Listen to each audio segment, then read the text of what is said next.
Well, good afternoon, everyone. Welcome to Ajax Downs Quarter Horse Racing for Wednesday, June 28th, 2023. And look at that track. It's just a thing of beauty. It looks great today, and we have a super card of racing, 7 races. And as I tweeted out earlier, it's about 20 degrees. We got 30-kilometer-hour winds. I'm Jennifer Morrison, and I am pleased to be joined by Bill Talon, award-winning writer, formerly a longtime editor of the Daily Racing Form.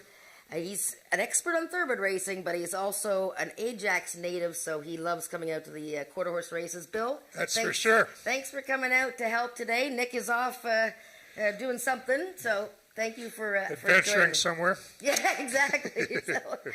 So it's nice of you to be here. I'm just going to fix my wires. Oh, I love it. Yeah, so you like following the quarter horse races, and I do. You're familiar with all the trainers. I know the players pretty well now, and I've seen most of the races. So yeah. Yeah, and you've joined us before, so you're gonna help us go through the card today. As I mentioned, we have 2 stakes races, so it's a really good card, and hopefully everybody out there is eager to play some bets. I hope so. Yeah.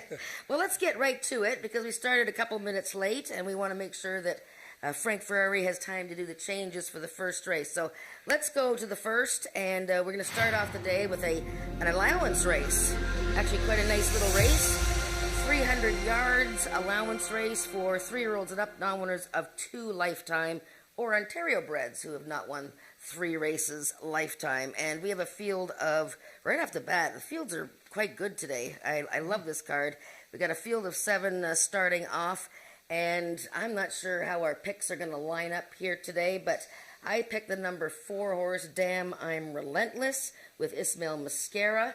But first, Bill, you tell me who you picked and what you like about the horse. Well, I like Damn I'm Relentless.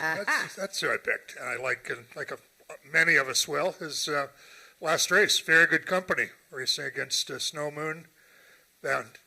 Next out winner. Sour Candy, 3rd next out winner. Yep. Top trainer. Interestingly, Masquera hasn't won a race at the meeting yet, but I know. He has not. He's had less opportunities than many, so that's right. He's busy with Fort Erie and whatever, so that's not going to last for long. No. Ismail's got a busy schedule today, so I fully expect Ismail to win today. And yeah, I actually expect Damn I'm Relentless to win this race. It's like you said, she came in from Remington, where she was claimed by Mark Ryu. And she got beat just a neck in a trial for the Open Derby by Sour Candy, and really closed well in the actual Open Derby as well. I think 300 yards is good for her. I think she'd probably even like a bit more distance, but like you said, she was running against Snow Moose and Sour Candy. Now she's in a non-winners 2 or 3 there.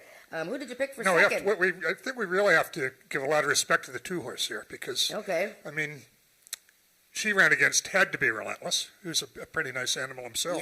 Yep. And she's one of the two-time winners in the field. Okay. And she's very, very sharp. So it wouldn't be that big a surprise, I think, if she took it all here. Yeah, she's been an incredible horse for Dan Stevenson, who bred her and trains her and owns her, and Cheyenne Kerr. They're just like a great team.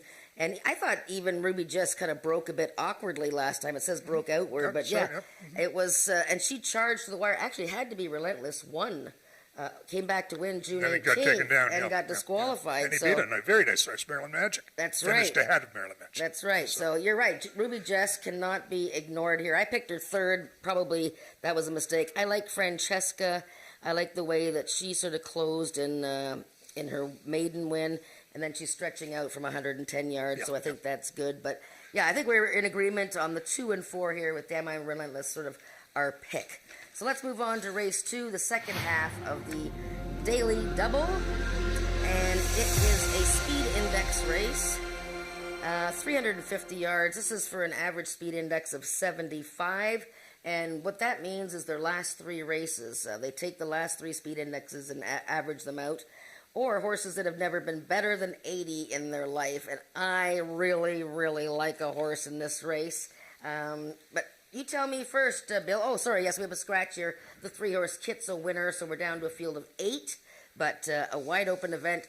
Who did you pick, Bill? Well, I'm going probably the way you are, because I'm looking mainly at the company line here on Red Wagon Dust. There you go. Aquatica, later Yeah. on today's card, will be the favorite in the stake. Had to be Ivy, came back, ran very well. Yeah, that's Top right. company, and he's dropping 2 levels, actually, speed Yeah. index-wise.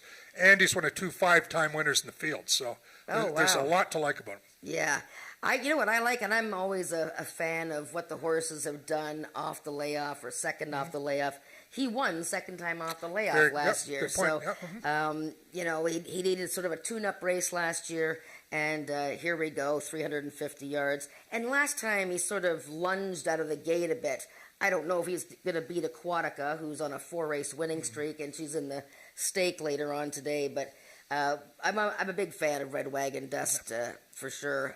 And what about in the other spots? Well, I went out on a little bit of a limb here, I guess. I took a horse dropping out of the same race, Hanover Viola, who's took a couple of starts for the horse to come around this year, and I'm just kind of looking like sometimes there's value here in the exactors. If you can just get off the grid a little bit, you know.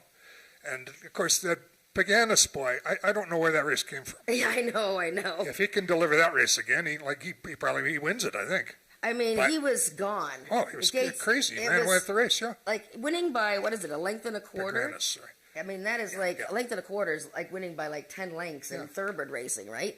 I mean, he was so strong that and 38 to 1. I mean, yeah, I know. I mean, he just destroyed them. Interesting about that Aquatica race as well. I'm a Quick Corona came out of that race to win. Or did he win? Or yeah, came back and won. Fourth place finisher, yes. That's right, yes, okay. yeah. So, yeah, a good race there, Aquatica, so we go there. I picked Pagrana's boy second, and I tossed in Down in Carolina for third. I just, you know, I don't know, he hasn't seemed to be the same horse this year. I really liked him on the 18th, on the Sunday. I thought he was going to be a serious wake-up horse there, too. Yeah, and he ran okay, all right, but, you know, he's actually moving up a notch now, speed index-wise, so we'll just have to see. He has won 5 lifetimes, so. Exactly, yeah. So, well, Red Wagon Dust, love him. I wish he was part of the pick 4 or the pick 5, but, that's good. you know, anyways, he's part of the daily double. So, let's go on to race 3. We got race 3 coming up here, and this is the start of the pick 5, and that's a 20-cent wager, of course. Just try to pick the winners of 5 consecutive races, that's all. It's not hard, Bill. Easy. Do it all the time. 20 cents. You use one horse in each race. It costs you 20 cents. I'll probably use a lot more than that, but I think we might be on the same horse here, although it's a 110-yard maiden race. If this was a 250, 300-yard maiden race, I think we'd have a really heavy favorite in here. Maybe we still will. The one-horse Azurlina with Brian Bell riding for Carol McIntyre. Second in her season debut to Isa Dashawaki, who qualified for the Ontario Bred Derby last week or the week before. So I think she looks very strong here. But 110 yards, just sort of throwing your hat up in the air, aren't you, Bill? I totally agree, Jennifer. I mean, it's really hard to look past this filly, but it's 110 yards. Yeah. I mean, you know, one fractionally slow break and you're beat. The race is over. That's right. So, I mean, do you expect her to be like heavily favored yes. here? Oh, absolutely. Okay. Yeah. And beyond that, I think Admiral Nelson has a shot. He's been kind of a fringe performer, so is the 3-horse. Yep. DM paid in advance. And so we're looking at the same numbers, basically, not just a little bit, you know. So pick 5 wagering purposes, though, if you were to bet the pick 5, you know, I think the races get a little bit tougher in the middle of the card. Would you take a stand here, maybe? Yes. Okay. Yeah, well, I think I would. You didn't even hesitate there. I think I would, yeah. Because, like you say, there's other races that are going to want to spread a bit, so. Well, interesting, the McIntyre barn, the Big Dog Racing Stable, they've had their 2 winners were both maidens making their second start of the year. Yeah. One was Francesca, one was Tex Dynasty. So, yeah, I mean, she just looks... Brian Bell, I mean, really. Crazy. 5 wins last time out. 5 wins last Sunday. And he's one of the top riders for 110, too, because he can just get them out of the gate. You know, it's just, you know, he's, you know, very strong and just knows what to do. I mean, he's been around here for quite a while, but and on if a serious roll. If you single one and get knocked out, then you get the pick 4 coming back. So that's right. What the heck? Well, let's move on to the pick 4. Race 4 is the start of the pick 4. I like that the gang upstairs is keeping up with me here because, I don't know what I'm doing. But we're doing okay in time there. Okay, the pick four starts with the longest race of the year so far, 400 yards. Yeah, we're finally stretching out here. This is a speed index race, never better than 90 or an average of 85. I changed my mind. My notes here, you can see I've changed my mind 3 times on who I was going to pick in this first leg of the pick four. Bill, who did you pick? I went with Valiant Chick Is Now, winner at the distance, once again, coming out of a stakes race, won by the Streaking Snow Moose. Right. And Sarah Candy third, the similar key race to which we had earlier. And Jason Pascoe, J.B. Botello, top turner. Okay, but what about the fact that she's a 3-year-old? I mean, Doesn't bother me. Doesn't bother you, No, right? not so much in quarter horse racing. I think the fastest horse can win. Yeah. I'm not concerned myself that much whether 3 versus older fillies versus males, any of that stuff. But well, yeah, doesn't mean I'm right, of course. Well, as you can see, I picked her as well. But as I said, I changed my mind a few times. Look, at Valiant Chicken Snow is, consistently good. She was the top 2-year-old filly or co-top 2-year-old filly here last year. And as you said, second beaten the neck to Snow Moose in the Open Derby. And, of course, he's come back to win. He'll be favorite in the Ontario Bred Derby next week. She's very strong. 400 yards, she's won at the distance. I mean, that's something you have to consider here. I don't think, there's one other horse that's won at the distance. What did you do? You can see we both picked Sugarman's Delight third. What do you think of the old guy? 10 years old now. Yeah, I mean, he's very good record at the distance. He undoubtedly needed his first race and had not a great start. Yeah. He is a threat. I mean, you get 14 lifetime wins, and a number of times it's been the money, for sure. I just went a little out of the way here. Bodie.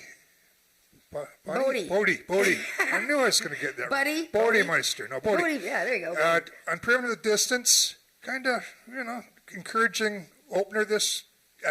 local opener this year, but not so much next time. I find it interesting that Helen Vanek, her only 2 races of the meeting have been aboard this horse. So obviously she thinks enough about him to, make the trip just to ride him. I know. It's very interesting. And look, forget about his last race. That was the Norman Peacock Maturity. Yeah. Lunge start, in tight, and then bumped hard. I mean, I didn't have room for all the notes of what a mess and that was a very, very, very tough field. Well, it had to be Ivory, yeah. So, I mean, forget about it. So, whether he can, negotiate 400 yards and win, I think... At least I think he's better going 400 than he is like 110. Yes. So, I like Bodie as a long shot. I didn't put him in my top 3, but for the pick 4, are you spreading them? I'd probably go... I know I did a ticket. 3 deep, I don't know. I'd probably go the first 3. Yeah. And I still wouldn't feel that confident doing that, so... I picked Bricks and Mortar for second again, and him too. Well, and I realize he's coming out of Ontario bred races, and I loved him last time. So did everybody else. He was 90 cents of the dollar. He had the rail again, 2 races in a row. He had the rail. He led for a lot of the race. I'm thinking maybe with the outside post, maybe he won't be like a sitting duck this time. I don't know if he's good enough to beat the inside 3 horses, but. Maybe for triactas, you could use Bricks and Mortar. Yes, yeah. Okay, let's go to the 5th race. And it's the second leg of the pick 4. And it is the first running of the Stallion Auction Futurity. And it's worth $36,360. And this is a very interesting race because the race is for horses by stallions who they had seasons nominated or donated to the Stallion Auction, which began here a few years ago, 2020, I believe, or 2019. But anyways, the Stallion Auction at Ajax Down, done by the Quarter Racing Owners of Ontario, every year has grown in popularity. People buying a season, auctioning these seasons off. So now we have a stakes race with some of the proceeds for that for horses by stallions who were donated to that. So we've got an interesting race here. We have horses... we have 4 horses coming out of a maiden race, and then we have the rest are first-time starters. So before we talk about who we picked, I'm going to show a replay of the race that these other horses are coming out of. I guess there's 4 of them, but we're going to zoom in on just 2 of them here. We're going to look at the 2-horse in this replay is Senator Rose, and the 3-horse is General Skywalker. Now, I thought General Skywalker got away a bit slowly and a bit awkwardly. Senator Rose, of course, these horses were all making their first start. This filly took off and was very, very professional, very impressive. But I like the way General Skywalker closed in the race. And, look at, he's just sort of galloping out nice and easy. But look at how he sort of came out of the gate, sort of sluggish, broke outward. So now he's already given like a half a length to the leader, maybe a bit more. It's funny because he attracted a lot of attention in the walking ring that day because he's a big, big horse. And he was walking around there like he was half asleep. And look at how talented this guy is. He's a half-brother to Princess Leia, half-brother to that little filly, what's her name, Miss Mexican Mouse. And I'm looking for him to turn the tables today. I think General Skywalker might be able to turn the tables. What think you, Bill Talon? I definitely think he could, but I'm sticking with the horse that won that day. Okay. Not that I was on there that day, of course. He surprised me. No, I know. I mean, despite the connections, yeah. trainers having a terrific meeting. Yeah. He's won one of the 2-year-old races here. Past Jason Pascas won the other 2. Yeah. So I mean, I'm looking at the same finish, but definite possibility of it turning around. I'd take those 2 for sure. I don't think I'd really take anybody else. Would you? Yeah, well, I mean, it's hard to know. I mean, as the first-time starters here, you've got Feisty Phoebe on the rail. This is a full sister to Chiseled Man, who's useful enough. But, rail posts, the workouts don't scream at me. Dashes of Ivory has a rider today. Daniel Garcia is in from Alberta, so we welcome him. He hasn't ridden too many horses. Looks like he's just starting his quarter-horse career. The dam of Dashes of Ivory was a very good stakes-placed horse. She won like $100,000. And the other first-time starter, Wicked Wild Willie, is a full brother to Shifting Tide. So another, useful horse. But I think, you have to take the experience edge here in this race. That's what I'm thinking. The other point to make, too, is, of course, the other experienced horses, they were the horses taking all the money in that race. Yeah, that's true, yeah. And both of them had, some excuses. So, yes. I mean, maybe they can't totally be eliminated either, but, I mean, you go 4 deep, you go 2 deep. I mean, well, that's what the do? thing. You yeah. throw in a firster? It's a tough call, I think. I think I just took the 2 horses in my pick 4 tickets. I'd lean that way as well, yes. Yeah, 5 and 7. But anyways, it's a good little race, and congratulations to the Stallion Auction, and let's just see this race grow as the years go on for sure. Okay, race 6. We are starting the late double, and this is a speed index event, and you'd never know it. It could be a stakes race, for heaven's sakes. Yeah, never better than 99 speed index, or an average of 95. This race, actually, I believe, was on the day that we canceled because, remember when it rained and we had the broken railing? The broken railing. Yes, so this race has been carried over a bit. So I went out on a bit of a limb here. I think I went out on a bit of a limb. I went with my buddy, Chicks Dig My Money Bags. I just, and if we had more time, I would have shown his replay from his last race, which was Father's Day. Had to be Relentless one, but I mean, poor Chicks Dig My Money Bags. He hasn't had much luck this year with races. He was 2 or 3 times he's been entered and the races were canceled. And then last time he had his hind end like knocked out completely from behind him, and he still only got beat half a length. So I'm hoping that Chicks Dig My Money Bags maybe get some luck today. Okay, so we're a little bit different here. Yeah, well, I'm with the chalk. Okay. I could say, unfortunately, but there's the point can be made. He's finished second 5 times in a row, which I don't love, obviously, but no. I'll forgive him the 110. I mean, anybody can get beat at 110, right? Even if you're the best horse. Yes. And the race for that had to be Ivory. Yeah. Nobody beats him, so.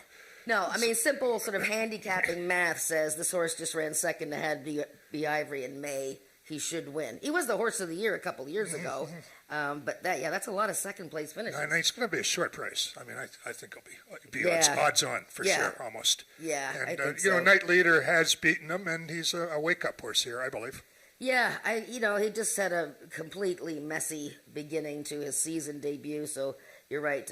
Night Leader is a wonderful horse and very dangerous. So that race, you might have to. I don't know. I mean, I could see people keying first Cold Wave. I could see it. That's a bit. I would be a little bit. As much as I do like him, think he should win. I'd be a bit reluctant to key him because I'm a big believer in the seconditis thing. It doesn't always have to be. Yeah, getting beat like second beat in the nose or something. Like runs huge, but still gets beat in the nose. Yeah, exactly.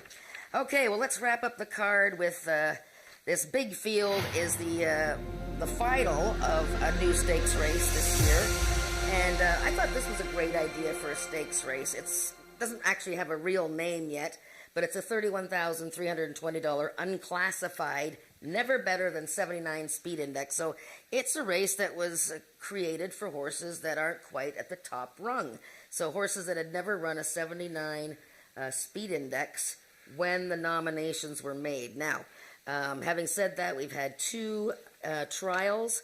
Here are the horses that have advanced to the final. One of them scratched, the 6 horse, making an effort. But right now, the horse that everybody has to beat, she's got 4 wins in a row, 3 of them this year, Aquatica, the 3 horse. What do you think, Bill? Well, as a master of the obvious, I'm going to look for the horse to win her 5th race in a row. And I'm sure that Jason Pascoe likes this stakes race a lot because this horse has just fit it to a T so far. Yes, now, having said that, I will let you elaborate a little bit on his last race. Last race. Yeah, I'm going to show her last race because she was actually pushed to the test last time by a horse who's a maiden in here, number 2, Crash on Oki. And, I've been looking at this Crash on Oki, and look at the odds on him in the one of the trials against. He was only 5-2 that day. Now I realize there were only 5 horses in the race, but let's take a look at the replay of that trial with Aquatica defeating Crash on Oki. Crash on Oki is a 2. I thought he broke pretty well. This is a horse that's still learning. Okay, so he sort of is a bit of trouble keeping up here a bit. He's not on the correct lead. I don't even know if he actually switches, but boy, he really surges here. And but watch this. This is what I'm interested in. And I know, he blows by. Now I know Nick. If Nick was here, he'd say, "Well, you're not betting on how they gallop out, Jen, blah blah blah." But you know what? This horse is still learning. It's too bad that he's in the 2 hole again and Aquatica's in the 3 hole again, because he's going to have to be inside and try to pass her. But this is a keen horse. Alexis Sanchez rode his first couple of races on thoroughbreds this week at Fort Erie. Finished 2nd yesterday and 3rd. So he's sitting on his first win as a jockey. Could Crash on Oki be the upsetter? I'm very much with you in the fact that if the post positions were reversed, I'd probably look in the other direction too. Yeah. And I think it is a serious advantage for the horse to be outside him. I just think he's a very talented horse, and he's sitting on a win. But yeah, I did pick Aquatica. What do you think of Joe Checkers? Joe Checkers has run a lot of times, but he was quite impressive last time. Yeah, Joe His Checkers. First race here, he didn't really show a whole lot, but something happened last time anyway. Brian Bell Pascoe magic that had them hitting 60% or something. And, yeah, exactly. And yeah, he's a big threat to win the race too. I'd need all 3 of those horses, I think. Oh boy, we picked it exactly. Such a big field, and we just picked it the exact same way. I mean, look, it's interesting that a couple of horses have actually run since their trials too. Like Mia Havana just ran on Father's Day and won her maiden, and I loved her. That was a nice trial. win too that day. That was a nice win last time for her as well. So. No, it's just fascinating that she was in the trial against Joe Checkers. They decided to run her back, get that maiden win, and now she's in the final. So it's a great way to end the card. 2 stakes races today. I want to thank you, Bill, for coming out. Let's make some money today, and I hope everybody else out there, good luck with your picks. We're going upstairs to Frankie Smooth, Frank Ferrari with the changes for today, June 28th. It's a special day. It's Jennifer Moore's birthday. I wasn't going to mention that. I don't want her to be overwhelmed by love, Phone ringing all day, tweets. Hello? No. Flowers showing up at the gate. Anyway, happy birthday, Jen. Thank you. All right, up to Frank. Thanks, guys.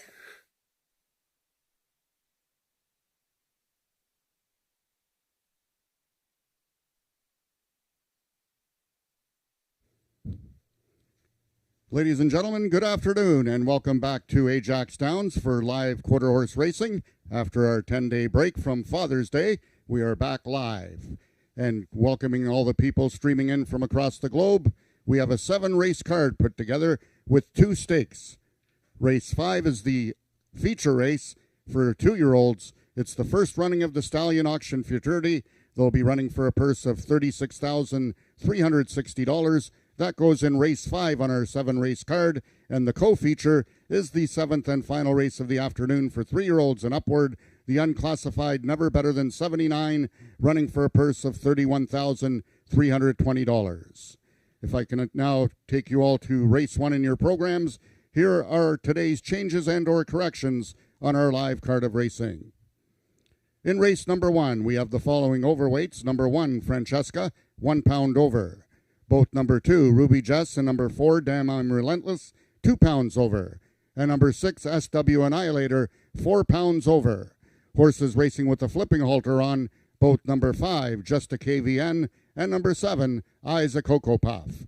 Also a reminder that we will have rolling daily doubles and rolling pick 3s throughout this afternoon's card of racing. Turn to your programs to race number 2. We have a steward scratch in the program. Note that the number 3 horse, Kit's a Winner, will not go postward. Scratch number 3, Kit's a Winner. And the following overweights in the second race. Number 4, Pretty Cold, 5 pounds over. Number 5, Pagrana's Boy, 2 pounds over. Number 6, Hanover Hill Viola, 7 pounds over. Number 7, Down in Carolina, 1 pound over. And number 9, Caraway's Jet Moon, 2 pounds over. Horses racing with the flipping halter on. Number 1, Ruby Sunday. Number 4, Pretty Cold. Number 5, Pagrana's Boy. And number 9, Caraway's Jet Moon. The third race, just a few overweights. Number 1, Azurlina, 1 pound over. Number 3, DM Paid in Advance, 2 pounds over. Number 4, Admiral Nelson, 3 pounds over. Horses racing with the flipping halter on, only the number 5, Caraway's Risky Lane. Note that race 3 is race A of this afternoon's pick 5. In the fourth race, the following overweights. Number 1, Sugarman's Delight, 7 pounds over. Number 2, Valiant Chicken Snow, 4 pounds over. And number 6, Bricks and Mortar, 3 pounds over. The number 4 horse, All Out of Sugar, will be running with the flipping halter on. Race 4 is race A of this afternoon's pick 4. That brings us to the 5th and feature race of the afternoon, the first running of the Stallion Auction Futurity for 2-year-olds. In that 5th race, we have the following overweights. Number 1, Feisty Phoebe, 7 pounds over. Number 3, You Are the Reason, 1 pound over. Number 4, Wicked Wild Willie, 2 pounds over. Also note a silks correction on the number 4 horse, Wicked Wild Willie. He will not be wearing the yellow silks, however, will be wearing blue and orange MGD.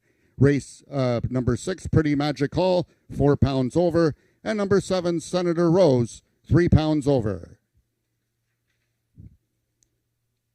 In the 6th race, we have the following overweights. Number 1, Juno I'm Zoomin', 7 pounds over.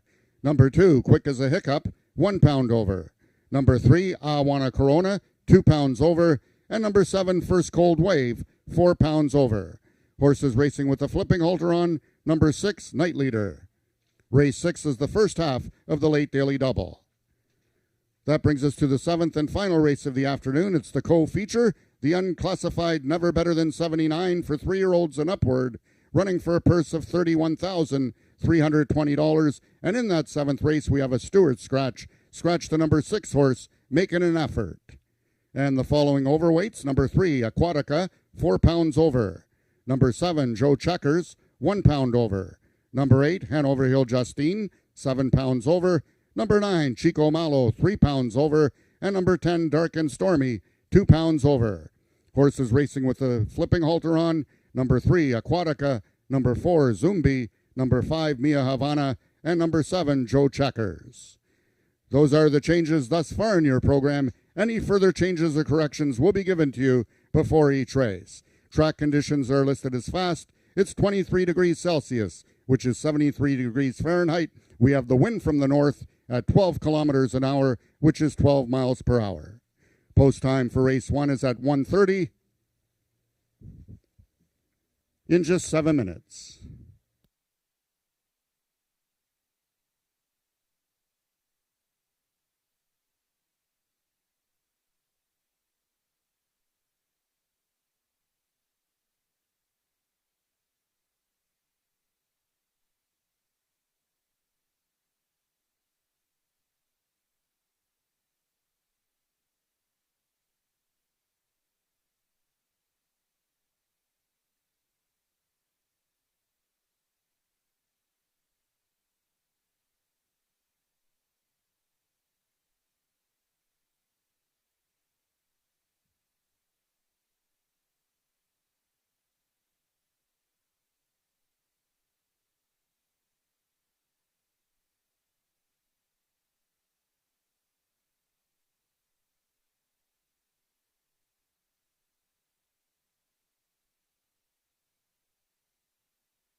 The horses are now entering the track for today's first race. It's an allowance for 3-year-olds and upward, which have never won 2 races, or Ontario breds, which have never won 3 races, running for a purse of $11,000. Number 1 is the Big Dog Racing Stables Francesca. Brian Bell in the saddle. Number 2 is Ruby Jess, owned by Dan Stevenson and ridden by Cheyenne Kerr. Number 3 is First Golden Rose, owned by Craig Spada, the mount to Alexis Sanchez. Number 4 is Dem I'm Relentless, owned by Mark Ryu and ridden today by jockey Ismael Mosquera. Number 5 is Just a KVN, owned by Rick Kennedy and ridden by Carly Furlonger. Number 6 is SW Annihilator, owned by Milena Fitchin, J.B. Botello in the irons.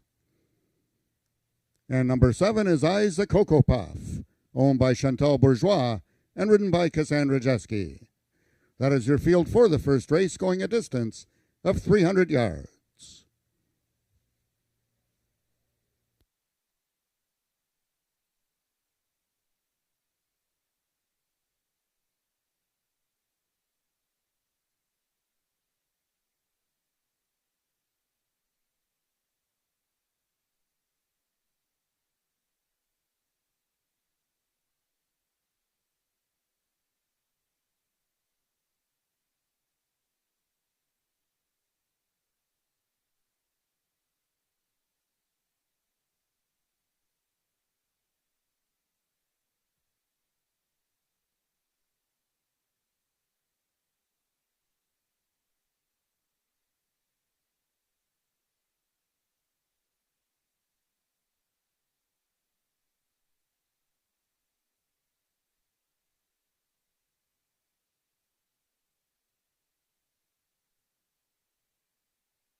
All of the horses are now approaching the starting gates.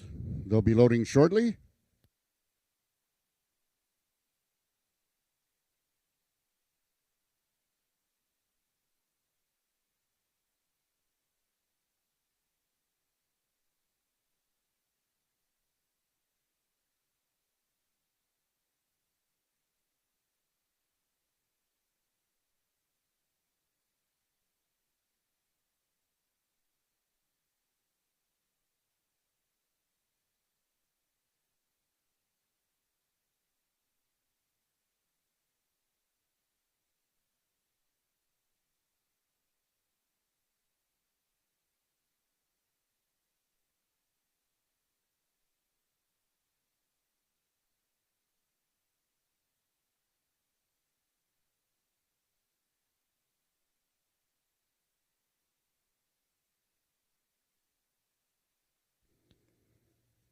All the horses have now reached the starting gates. It's post time.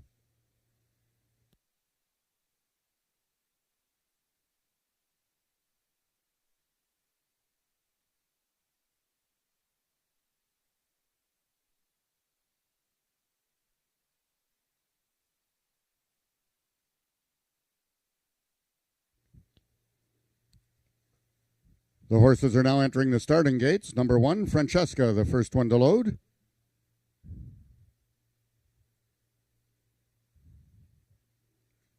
Number 2 is Ruby Jess, currently the 6-5 favorite on the board.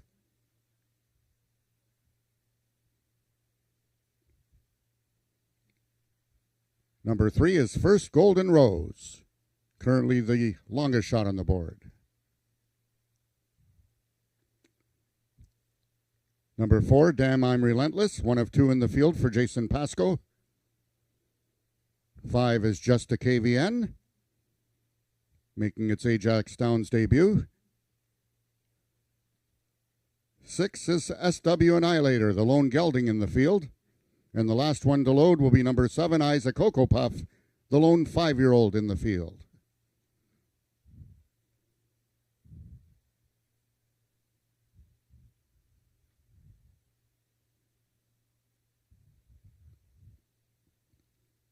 Isaac Cocoa Puff is in. They're at the post. And they're off. Coming out fastest is Ruby Jess, going right to the rail. Ruby Jess leads it by a length and a half.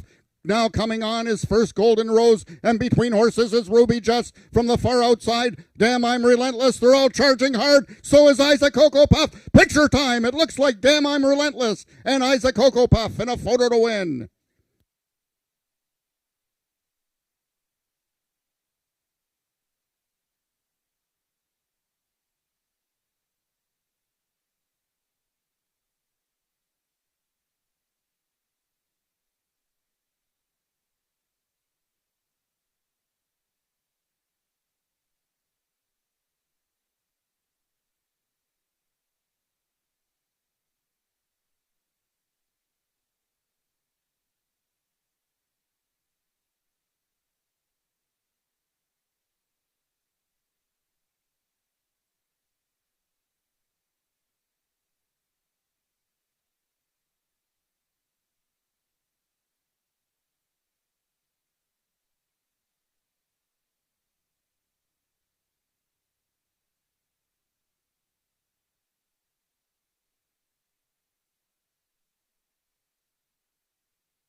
We have a tight photo to win in this first race. The opener between number 7, Isaac Cocoa Puff, and number 4, Damn I'm Relentless, and it's Eyes a Cocoa Puff to get the late close from the outside just to get up to win it by a nose. Third was number 6, SW Annihilator, and fourth, number 5, Just a KVN.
I can have your attention, ladies and gentlemen, we have a Stewart's inquiry in this first race, but it does not affect the top 4 finishers.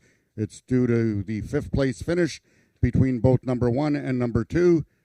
Hold all tickets, please. Race is under review by the stewards. In the winner's circle now is your unofficial winner. That's Eyes a Cocoa Puff. Momentarily, those top 4 numbers should become official.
Attention, ladies and gentlemen, after a review of the video, the stewards have determined that there will be no change in the order of finish.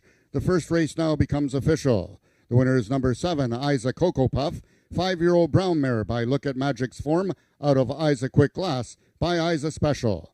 Bred, owned, and trained by Chantal Bourgeois, Isa Cocoa Puff winning the distance with a time of 16.067 seconds, carrying a speed index of 74, ridden to victory by jockey Cassandra Jeske.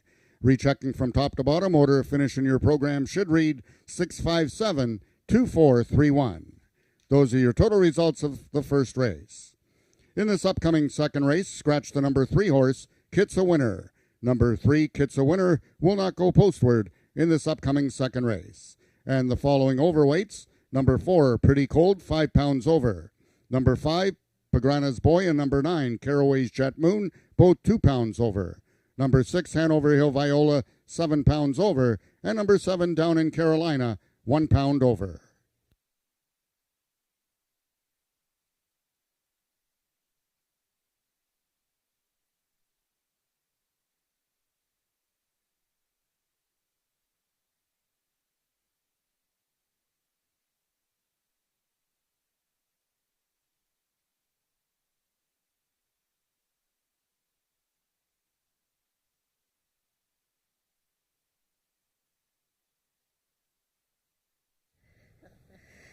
Well, the first race, look at that. Number 7, Isa Cocoa Puff. Cocoa Puff. Beating the favorite. Well, there was 2 favorites, but the 4, Damn I'm Relentless. An incredible photo. I tell you, the fans here were split on who won the race, but it was Cassandra Jeske getting the Cocoa Puff up for Chantal Bourgeois, who is the owner, trainer, breeder. And it was their first start of this year, this 5-year-old mare, by Look at Magic's Form. Very well prepared by the red-hot Chantal Bourgeois barn. Cassandra, you've ridden this gal in every race. You know her like the back of your hand. She showed a lot of promise last year with 2 wins. Today it was her first start of the year. What were you expecting? I was expecting about 4th. But she was coming hard. She had a lot left in the tank, so we asked her to go and just stuck our nose in front by the photo. And you thought you'd won. I was pretty sure. I mean, we can be wrong, but I was pretty sure. I was proud of her either way. And she sort of got a bit of a step slow start, would you say? Yes, definitely. She's used to being in there a little longer than last in, but she overcame it, and here we are. And for those taking notes, of course, Cassandra's only mount today, so she's had a nice winter. And she's also works in the morning at Woodbine Racetrack, so she says she's going to go get a snack now. Lunch. She's going to get lunch now. Well done. That's not a snack.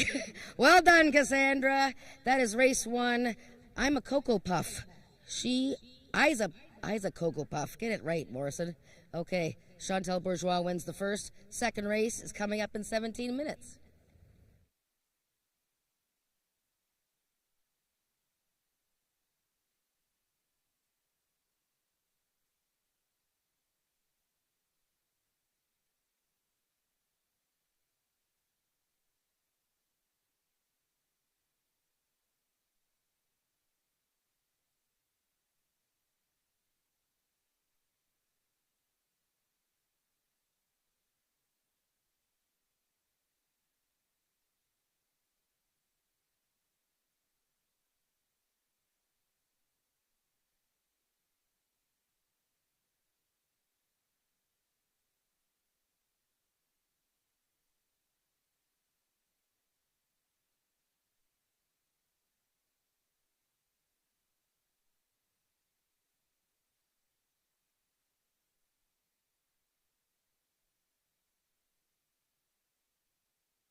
And we're back for race 2 here at Ajax Downs after that crazy first race. 8-1 winner, Isaac Cocoa Puff winning by an inch over Damn I'm Relentless. So we have a big field here of 8 horses, just one scratch, the 3.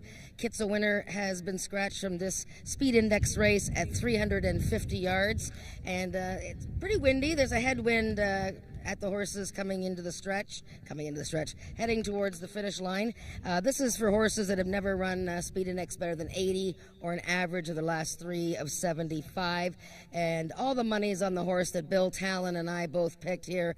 The horse dropping in class, number 2, Red Wagon Dust, and he makes an awesome appearance in the walking ring here. He's the 2 horse, so he's over there in the corner with Amanda McCormick, who owns and trains him. Red Wagon Dust, one of a couple of 5-time winners in this race, and he was 3rd in his season opener, and that was a bit of a slow start that day. Finished 3rd to Aquatica, who of course is going to be the favorite in the final race today, the Never Better Than 79 Stakes event. And not only that, but Red Wagon Dust last year won 2nd time out after a 3rd place finish. So I'm looking for the pattern to continue here. Red Wagon Dust from post 2 with Tony T.P. Phillips riding. We'll take a look at the number 5 horse now. The second favorite currently is Pagrana's Boy, and he ran that eye popper race in his season debut June 7th. Right now he's the 5 horse, 3-1. He just came out of the gate like he got stung by a bee and won by a length and a quarter at 38-1 that day. It was just an incredible run. He defeated Miss Chloe Suspect, who has come back to run well. So now he goes up in class.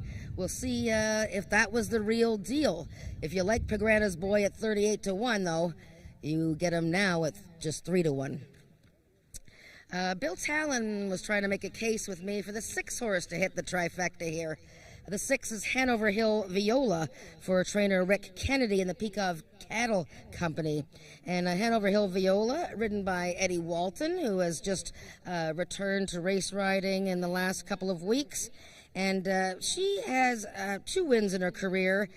Her first start of this season, she ran against Aquatica as well, just as Red Wagon Dust did, finished 3rd. Last time, she wasn't quite as sharp and finished behind Red Wagon Dust. But I could see her maybe bouncing back and sneaking into the exotics here. Right now, 23-1 on Hanover Hill Viola. And number 7, Down in Carolina, the other 5-time winner in this race, 2-time winner last year. Just been a wonderful horse, Ontario bred for owner Amelie Abou. But he's been a bit slow to get things going this year. Makes a great appearance there. See how his tail's out. He's looking tall and alert. But he did have some excuses 2 starts ago when he had a rocky beginning. Last time at 300 yards at the $8,000 speed index level, so he's actually moving up in class. He was leading for a bit from the rail post, but ultimately finished 5th in a blanket finish. So I'm expecting him to get into his top form very soon. Brian Bell, of course, 5 wins last race day, which was last Sunday on Father's Day. What an incredible feat that was for Brian, and he'll get a turn on Down in Carolina for this race. So we have pick 3 wagering here, and of course Exacta, Try, and Superfecta. It's 350 yards. It's a speed index race. Good luck with your picks, and we'll see you after the race.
The horses are now entering the track for today's second race. It's for 3-year-olds and upward with an average speed index of 75 and under, or with a speed index that has never been better than 80, running for a purse of $8,500.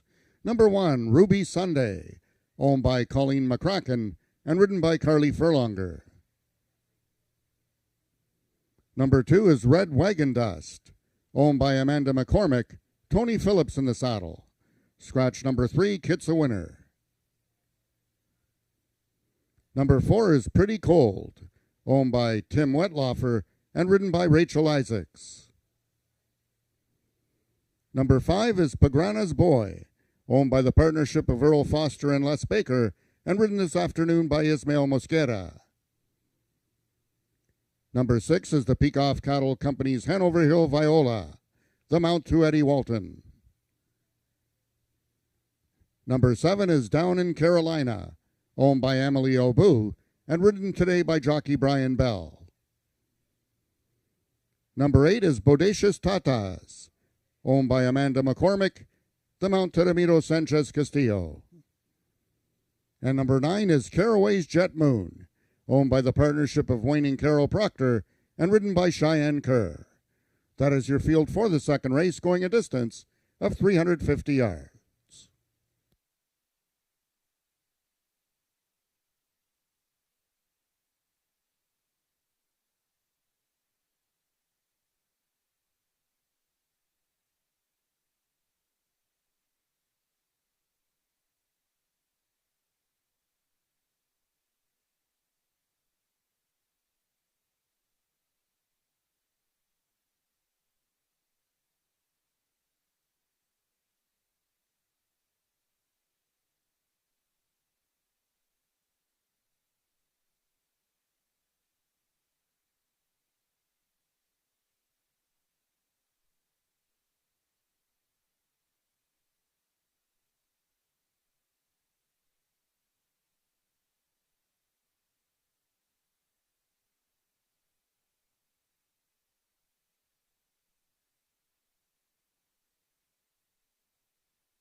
All the horses are now approaching the starting gates.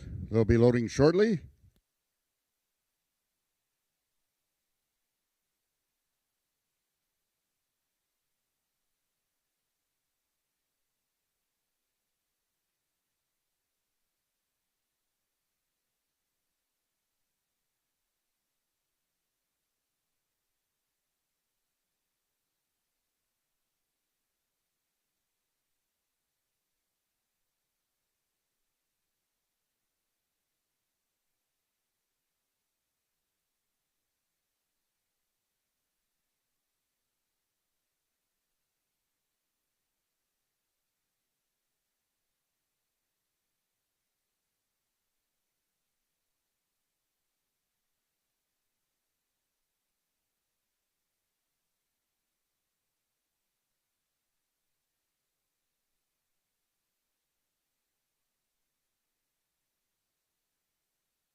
All the horses have now reached the starting point. It's post time.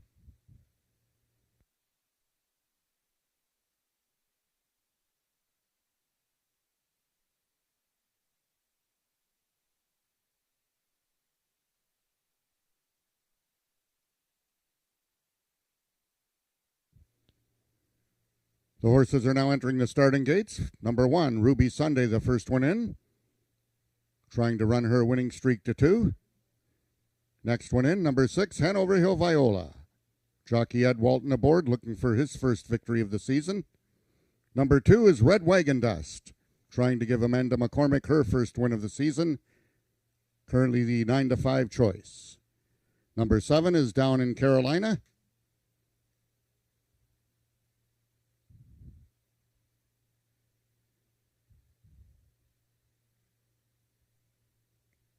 Number 8, Bodacious Tatas, the other owned and trained by Amanda McCormick. Number 4 is Pretty Cold. Acting up in the gate, number 1 is Ruby Sunday.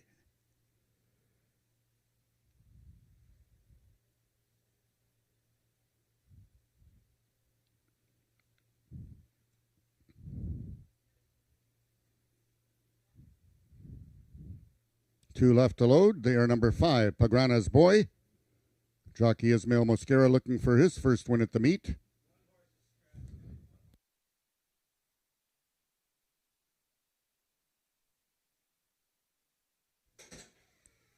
Attention, ladies and gentlemen, we were just told that we have a late vet scratch at the gate in this upcoming second race. It is the number 1 horse, Ruby Sunday. Ruby Sunday is a late vet scratch at the gate and will not go postward in this upcoming second race. Horses now are being backed out. We will have a slight delay before the start of race number 2. Mutual still open for wagering. If you have win, place, show, exactor, triactor tickets on number 1, Ruby Sunday, you will be given a full refund. However, if you have number 1, Ruby Sunday, and a multiple exotic wager, you will now inherit the post-time favorite. Once again, late vet scratch, number 1, Ruby Sunday.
The horses are now re-entering the starting gates. First one in, number 2, Red Wagon Dust. The 6-5 favorite on the board. 1 of 2 in the field for Amanda McCormick. Next in, number 6 is Hanover Hill Viola. Number 4, Pretty Cold. Actually, first was number 7, Down in Carolina. Then Pretty Cold. Now entering the gate, number 5, Pagrana's Boy.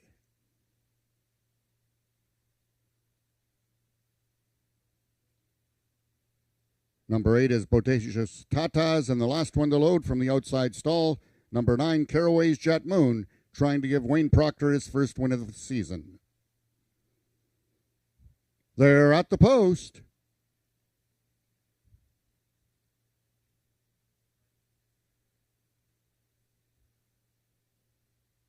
And they're off. Red Wagon Dust gets out quickly, as does Pagrana's Boy. Those two ahead by a length and a half. From the outside, that's Bodacious Tatas and Red Wagon Dust dives to the inside. Pagrana's Boy is charging hard. Phillips all over Red Wagon Dust. Red Wagon Dust gives Amanda McCormick her first win of the season. It's tight for place by stablemate Bodacious Tatas and Pagrana's Boy. Fourth was Caraway's Jet Moon.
The unofficial winner of the second race was number 2, Red Wagon Dust.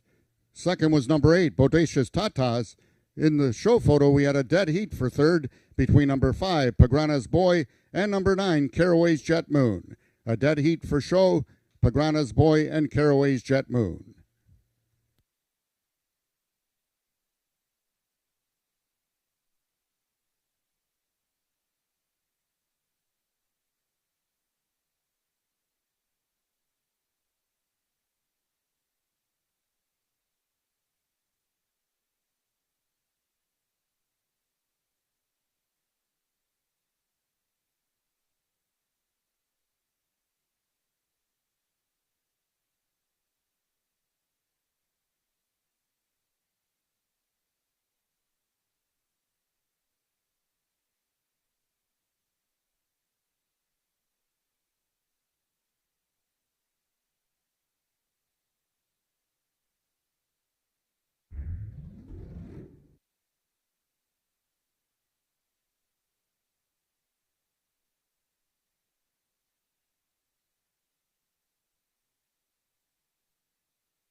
Now in the winner's enclosure is your unofficial winner of the second race, number 2, Red Wagon Dust.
The results of the second race are now official. The winner is number 2, Red Wagon Dust, 6-year-old gelding by Paint Your Wagon out of La Petite Rose by Firefinder.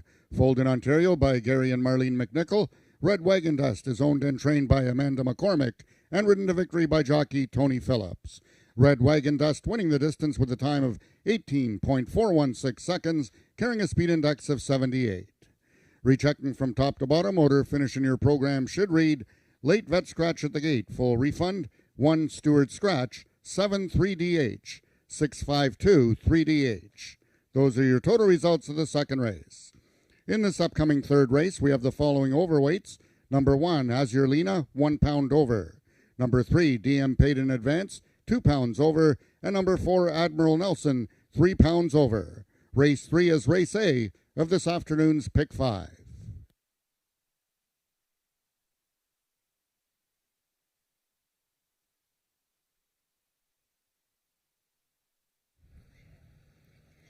Red Wagon Dust, winning for the favorite players. He went down in odds after that late scratch of the one-horse Ruby Sunday, so he paid $4 and change. But congratulations to Amanda McCormick, owner-trainer. She ran first and second in the race because Bodacious Tatas finished second. But Red Wagon Dust getting the job done, ended up on the rail post because the one horse was scratched, and the horse is bred by Gary and Marlene McNichol in Ontario. Joining me, Red Wagon Dust's rider pretty much in every race of his life, TP Phillips. TP, I guess you were expecting a good effort from this guy today since he was dropping down in class? Oh, he always tries. He's one of those horses. Every time he comes out, he goes for it, no matter what. He was a little bit sharp in the gate. I mean, I couldn't wait until it broke out, but he broke good, but not excellent. But we managed to make up a lot of ground, and he stayed in the lead. And Bob's your uncle. Bob's my uncle. Now, did it affect him then when that horse got a bit antsy in the one hole, then had to be scratched, then he had to be taken out, and now you're on the rail, like against the rail? Obviously, he still won, but did that contribute to him getting sharper? Yeah, I mean, while in the gate, as I said, he was a little bit on tilt when that horse was acting up, so I was getting a little bit worried, so I couldn't wait until it broke out. But when they reloaded, he was a little bit better, but now he's more than ready, so he was ready to blast off. Well, you've won a pile of races on him. He's now 6 for 22 in his career, and that's a great job, Amanda McCormick. Well done, TP. Well, it's Red Wagon Dust in whom I put my trust. It was a must.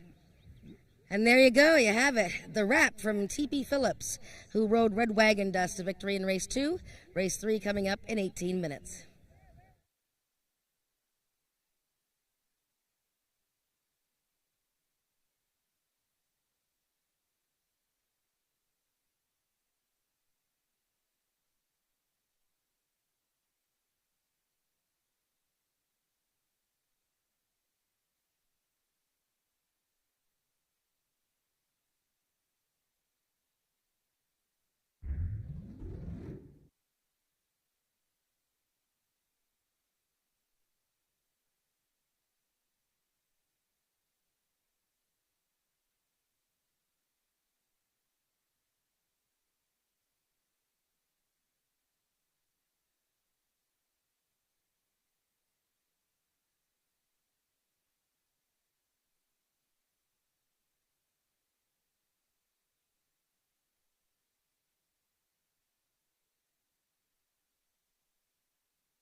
Race 3 coming up in 11 minutes, and this is the start of the Pick 5. Pick the next 5 winners, and the payoff's going to be great. It costs you 20 cents to use one horse in every race, so let's get to it. We did the handicapping show earlier today, Bill Talon and I, and this third race is a maiden event, so horses that have not won a race, and it is for Ontario-sired maidens. 110 yards, so this is the Gridiron Gallop, so you can't have a misstep here. You're going to have to brake sharply. So we picked, Bill Talon and I both picked Azurlina. We expect her to be the heavy favorite, but right now she isn't. She's 9-5 second choice, but there she is. And this gal has been second in her last 2 starts. One of them was this year, and you can see the gang getting the saddle on her. She's a feisty gal. Now, Carol McIntyre and husband Dave of the Big Dog Racing Stable, their 2 victories this year both came with maidens making their second start of the season. And that's the case here with Azurlina, second to Isa Dashowacki in her season debut. And that colt came back to run well in a trial for the Ontario Bred Derby. Brian Bell, fresh off his 5 wins on our last racing day, riding Azurlina from the rail. Now, the horse taking a lot of the money is the 4. Right now, the big favorite, the 4 Admiral Nelson. And, of course, all these horses are making their first start at 110 yards, so it's very much an unknown how well they break. But Admiral Nelson so far, 3rd start of this season. Diego Benitez is going to ride for James Bogar. And, of course, like Brian Bell, he had a big Father's Day. The Bogart team won 4 races, and a lot of these horses were bred by James as well. Admiral Nelson, very well bred, 4th in all 4 of his races in his career, including his most recent, when 4th behind Tex Dynasty, which was a McIntyre horse. Doesn't show ability to break real sharp, but he shows improving form. 76 speed index last time, so he is improving, and he does have the breeding, so a horse to consider in your pick 5, the 4 Admiral Nelson. I also like the 3 horse DM Paid in Advance. This is a filly from the Les Baker barn, who just ran Pagrana's Boy in the previous race. A DM Paid in Advance. She came very close to winning last time. She actually was not in a maiden race. She was in a speed index event and finished a close 3rd. In her season debut, she was 5th behind Azurlina, but she's had a couple of troubled runs. So looking for some good luck and a sharp start. And jockey Ismail Mascara looking to get his first win of the season, and he got beat an inch in the first race today. We'll touch on the other one since we have some time here. Number 2, Gin Express. She makes her 2nd career start, so she's got some learning to do. She was a bit slow in her career debut. Tex Dynasty, the winner that day. Ruby Sunday, who finished 2nd, came back to win. And this is a filly bred by Amanda McCormick, who recently just finished 1st and 2nd in our previous race. And the bottom 2 horses, number 5, Caraway's Risky Lane. She's the most experienced horse in the race. 11 starts and a pair of 2nd place finishes, including her season debut when she was 2nd by a neck to Speedy Country Mouse. Most recently in a speed index event that was pretty tough. That was on Father's Day. She was outrun in that event. The bottom horse, Runaway Sugar Man. He's a steel gray colored gelding. This is only his 2nd career race, and he broke slowly in that event, his first time out. So we're looking for improvement for him, but he's going to have to break a lot better because he doesn't have a lot of room for error at 110 yards. So that's the field for this maiden event at 110 yards. It's the pick 5, as I said, 20-cent base wager. Use a couple horses in every race and hopefully share in a nice payoff. Good luck with your picks, and we'll catch up with the winners after this race.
Also, a reminder, ladies and gentlemen, that if any of our jockeys win multiple races this afternoon and you have the quarter horse program, you will be able to redeem it for a free Frosty voucher.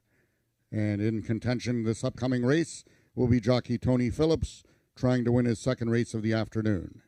Once again, a free Frosty coupon will be given to you for the Wendy's location, which is located right on Kingston Road.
The horses are now entering the track for today's third race. It's for Ontario sired maidens 3-year-olds and upward, running for a purse of $12,000.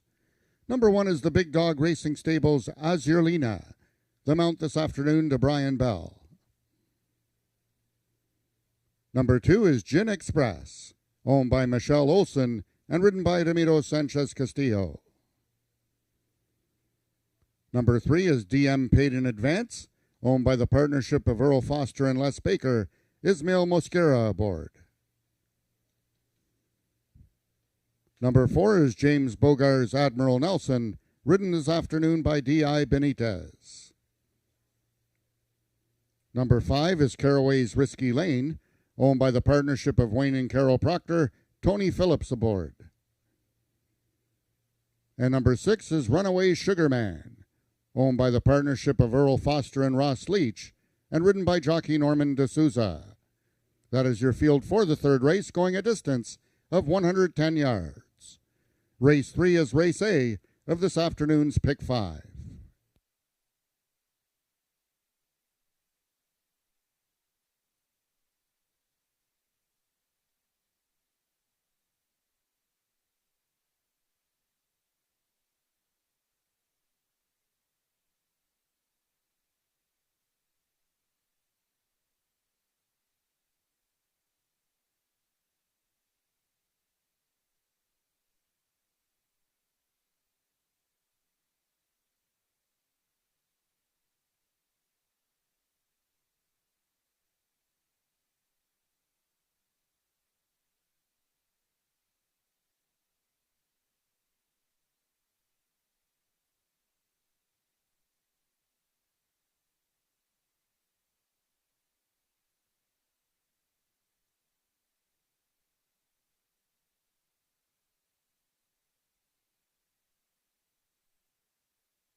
All the horses are now approaching the starting gates.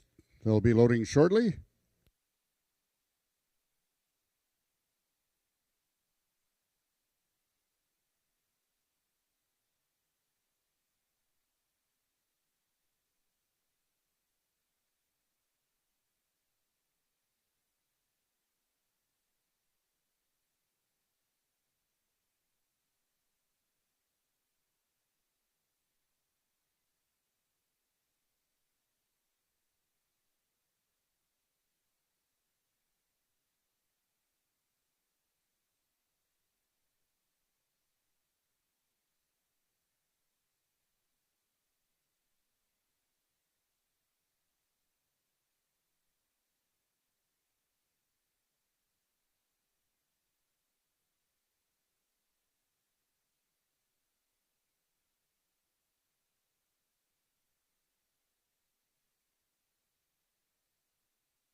All the horses have now reached the starting gates. It's post time.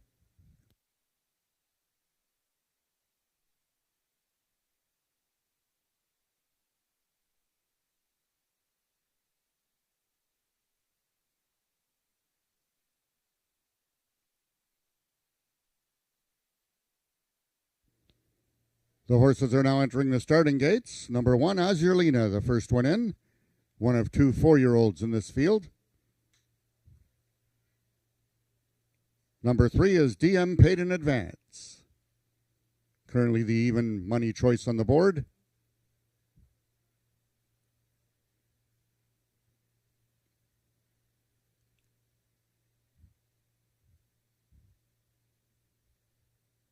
Number 4, Admiral Nelson, goes in.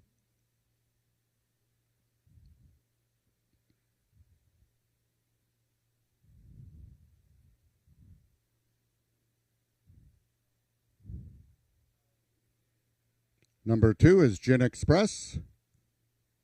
2 left to load. Number 5, Caraway's Risky Lane. And number 6, Runaway Sugarman, in this maiden race for 3-year-olds and upward, running for a purse of $12,000, the distance of 110 yards. They're at the post. And they're off. Azurlina and Gin Express come out together. From the outside, Caraway's Risky Lane. Far outside, Runaway Sugarman. Azurlina wins it. Runaway Sugarman was second, and a photo for show.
The unofficial winner of the third race was number 1, Azurlina.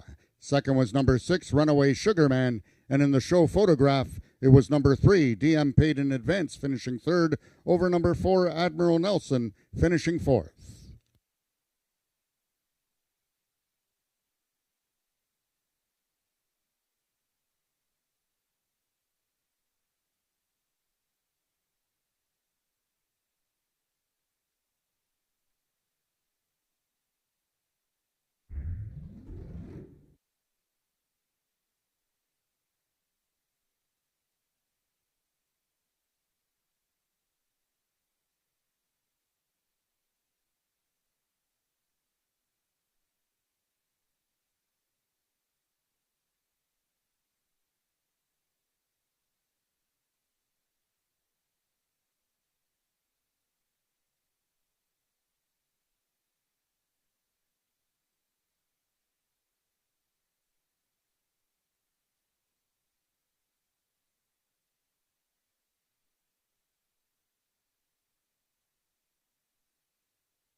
The results of the third race are now official. The winner is number 1, Azure Lena, 4-year-old chestnut mare by Azure Down there out of Capelina by First Down Dash.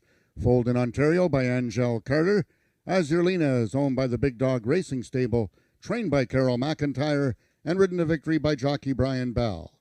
Azure Lena winning the distance with a time of 7.171 seconds, carrying a speed index of 76. Rechecking from top to bottom, order of finish in your program should read 163,452. Those are your total results of the third race. In this upcoming fourth race, just the following overweights. Number 1, Sugarman's Delight, 7 pounds over. Number 2, Valiant Chicken Snow, 4 pounds over. And number 6, Bricks and Mortar, 3 pounds over. Race 4 is race A of today's Pick 4.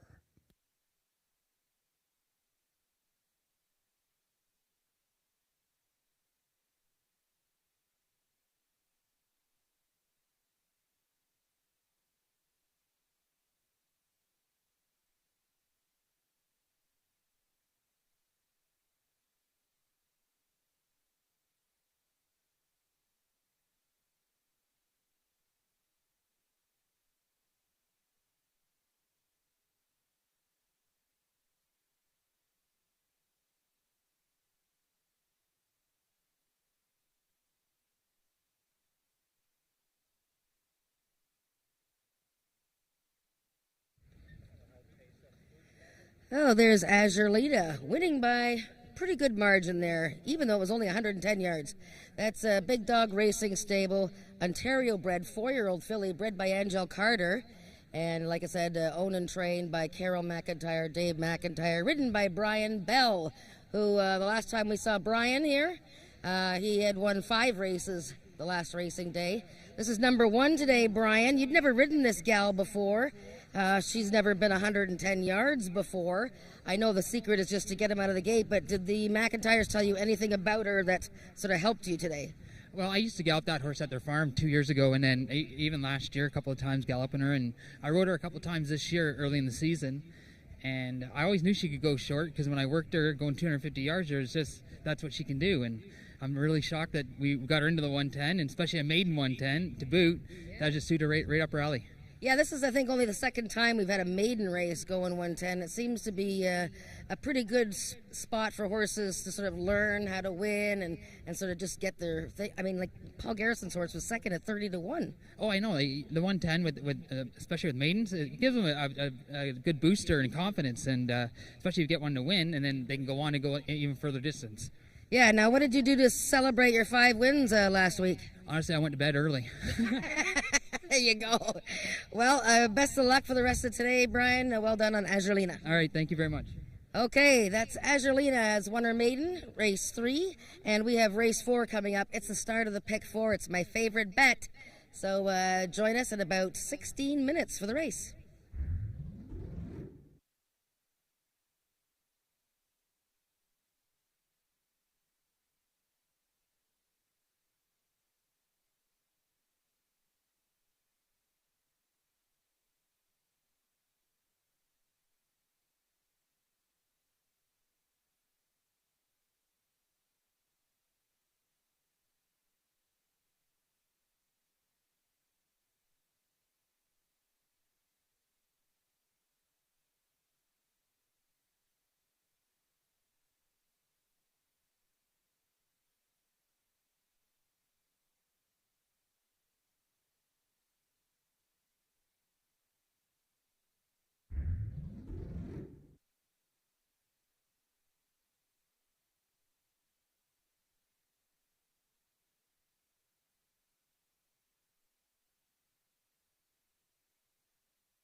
Hey, we're starting the pick four here, and race four coming up in 11 minutes.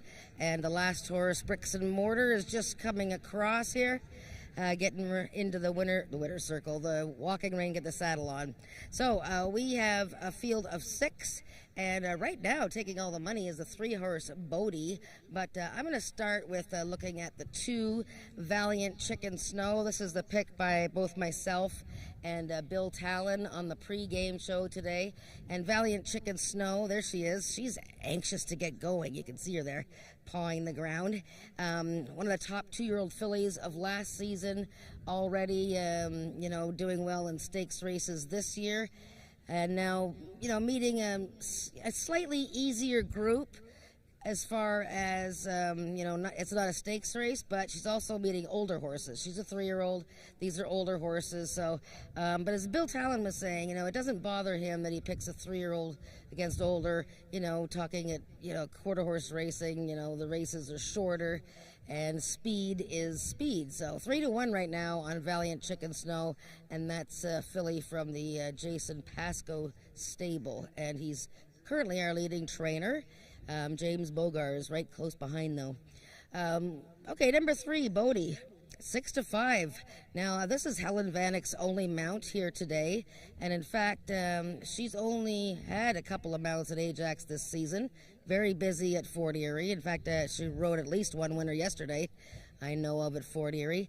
But she comes to ride this Bodie horse who came into Ajax Downs from the States last year and went on just a winning spree. Won 3 races in a row. It looked like nobody could beat him. And since then, he hasn't had a win, but he had some issues, especially last time. Forget about his last race.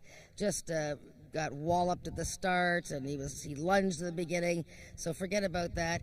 He is trying 400 yards for the first time, so I'm very curious to see how he will handle 400 yards. But this is a talented horse, Bodie, and while 6-5 isn't very appealing as far as the odds, if he goes up a bit, I'd find him interesting for the pick 4. Number 5, oh my God, she's making her second start of the season. The distance might be a little bit against her here, but she's a very talented filly, bred by Ralph Pearson, who's in attendance today. And oh my God, very sharp. Of course, the Scott Reed barn does a great job with all of its horses, and she's looking quite sharp. The bottom horse, Bricks and Mortar, I loved him last time. Ran very well, just got beat. Now, he was racing in restricted races for Ontario breds, so these are certainly tougher for him. But I do like the way he looks here in the walking ring. He's walking with purpose. He's got his tail stuck out. He just looks like he's ready to go. So I might consider using him in the pick 4. I think he is on my ticket that I showed. And I should mention the 1-horse, Sugarman's Delight. This is the 10-year-old stakes winner. He was a stakes winner last year at the age of 9. And his first start this year, he had his head turned right when the gates opened, so he lost all chance. 400 yards, he's good at that distance. There he is, the classy old guy, Sugarman's Delight. He can always be counted on, and you must consider him, I think, 7-2. But right now, the 3-year-old filly meeting the older boys. Valiant Chicken Snow is 9-5 here. We start the pick 4. The gang upstairs will show my ticket on the screen here in a minute. And don't forget, the horses are going out to the track at about 2 minutes to post, getting a brief warm-up before the race starts. So good luck with your pick 4 wagers, 20-cent base bet. And we'll catch up with the winner right after the race.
The horses are now entering the track for today's fourth race. It's for 3-year-olds and upward with an average speed index of 85 and under, or with a speed index that has never been better than 90, running for a purse of $9,500. Number 1, Sugarman's Delight, owned by Joe Tavares and ridden by Ed Walton. Number 2 is Valiant Chicken Snow, owned by Milena Fitch and J.B. Botello in the irons. Number 3 is Bodie, owned by the partnership of Daniel and Michelle Lucas and ridden by Helen Vanek. Number 4 is All Out of Sugar, owned by Marie Broadstock and ridden today by jockey Ramiro Sanchez Castillo. Number 5 is John Wilson's Oh My God, ridden by Carly Furlonger. And completing the field, number 6 is Bricks and Mortar, owned by the partnership of Eric and Joyce Lettinen and ridden today by jockey D.I. Benitez. That is your field for the fourth race, going a distance of 400 yards. Race 4 is Race A of today's Pick 4.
All of the horses are now approaching the starting gates. They'll be loading shortly.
All the horses have now reached the starting point. It's post time.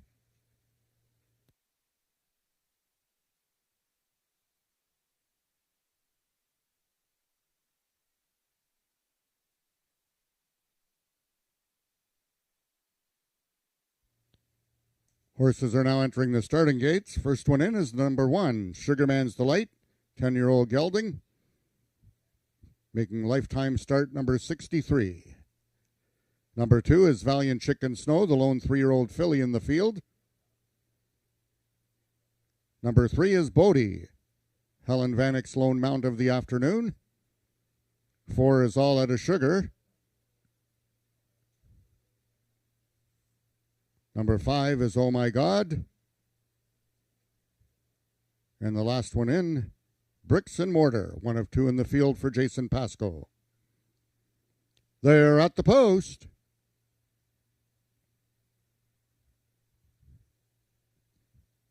And they're off. Lunging at the start was Valiant Chicken Snow. Towards the inside is Sugarman's Delight. In the center is Bodie. Bodie and Sugarman's Delight have the early advantage. From the outside, Oh My God, trying to get back into it is Valiant Chicken Snow. But it's between Bodie and Sugarman's Delight. Those two down to the finish. Which one's it going to be? Bodie wins it over Sugarman's Delight. Valiant Chicken Snow completes the triactor. Race 4 numbers unofficial. 3-1-2.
The unofficial winner of the 4th race was number 3, Bodie. In the place photograph, it was number 1, Sugarman's Delight, finishing 2nd over number 2, Valiant Chicken Snow, finishing 3rd. 4th was number 6, Bricks and Mortar.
Now entering the winner's enclosure is your unofficial winner of the fourth race. That's Bodie. Giving rider Helen Vanek, trainer Lauren Spada, and owners Michelle and Daniel Lucas their first win of the 2023 season.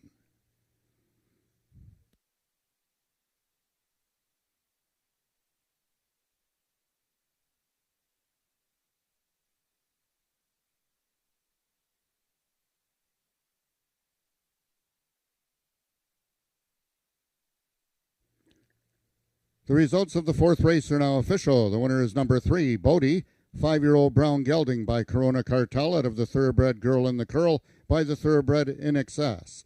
Foaled in Maryland by Lucas Racing Inc., also owned by Michelle and Daniel Lucas, trained by Lauren Spada, and ridden to victory by Helen Vanek. Bodie winning the distance with a time of 20.448 seconds, carrying a speed index of 86. Rechecking from top to bottom in your programs, the order of finish should read 231-654. Those are your total results of the fourth race. In this upcoming fifth and feature race of the afternoon, we have the following overweights. Number 1, Feisty Phoebe, 7 pounds over. Number 3, You Are the Reason, 1 pound over. Number 4, Wicked and Willie, 2 pounds over. Number 6, Pretty Magical, 4 pounds over. And number 7, Senator Rose, 3 pounds over. Also note that both number 2, Dashes of Ivory, and number 4, Wicked and Wild Willie, will be running on first-time Lasix.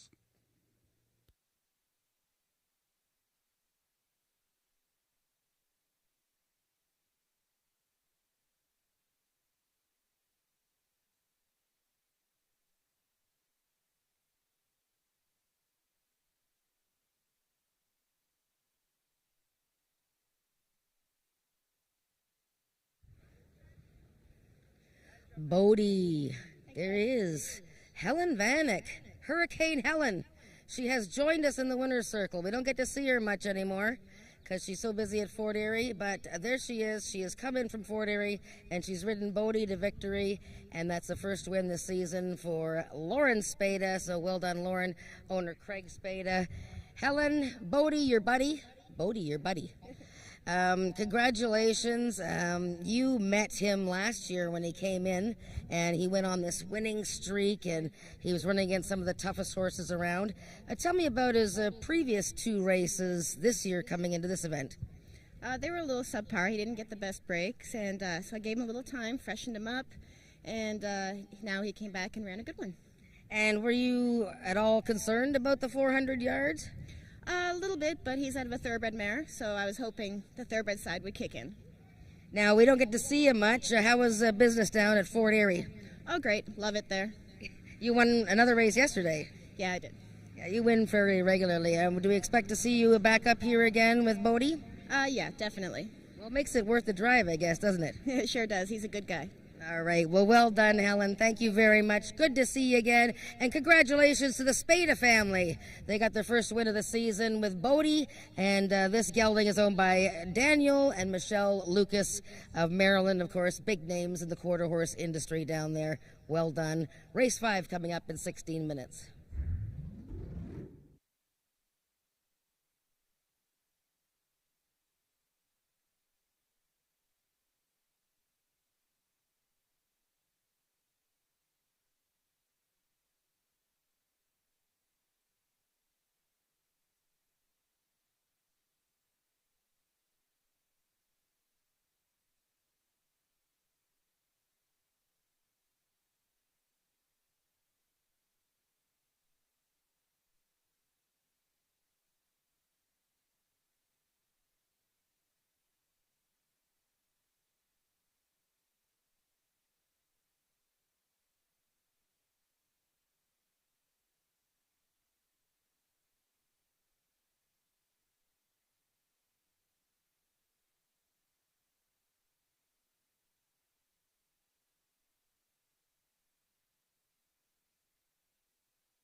Race 5 is the first running of the Stallion Auction Futurity, and it is worth $36,360. And this race is for 2-year-olds by stallions who were a part of the Stallion Auction, which was started by the quarter racing owners of Ontario a few years ago, and it has grown in popularity. People buy seasons to stallions and breed their mares, and now the horses are eligible to a stakes race, and some of the proceeds from that go to the purse of this race. So this is the first running, and we have a big favorite already right now, number 7, Senator Rose. They're going to go 250 yards. There are some first-time starters in this race, and then there are several horses who all are coming out of the same event. And so we will start with number 7. There she is, number 7, Senator Rose. And this is a 2-year-old filly by Caviar and Corona, who is owned by James Bogar, who bred, owns, and trains Senator Rose. She was one of 2 Bogar fillies in that June 7th maiden 2-year-old race. And the other one, Caviar on Ice, was the more fancied. But Senator Rose and jockey Cheyenne Kerr took off from post 2 and won quite nicely by a clear length over General Skywalker. Now, Cheyenne Kerr rode her that day. She is not riding today. Diego Benitez will be on Senator Rose for this event. And she starts from the outside post this time, 1-5.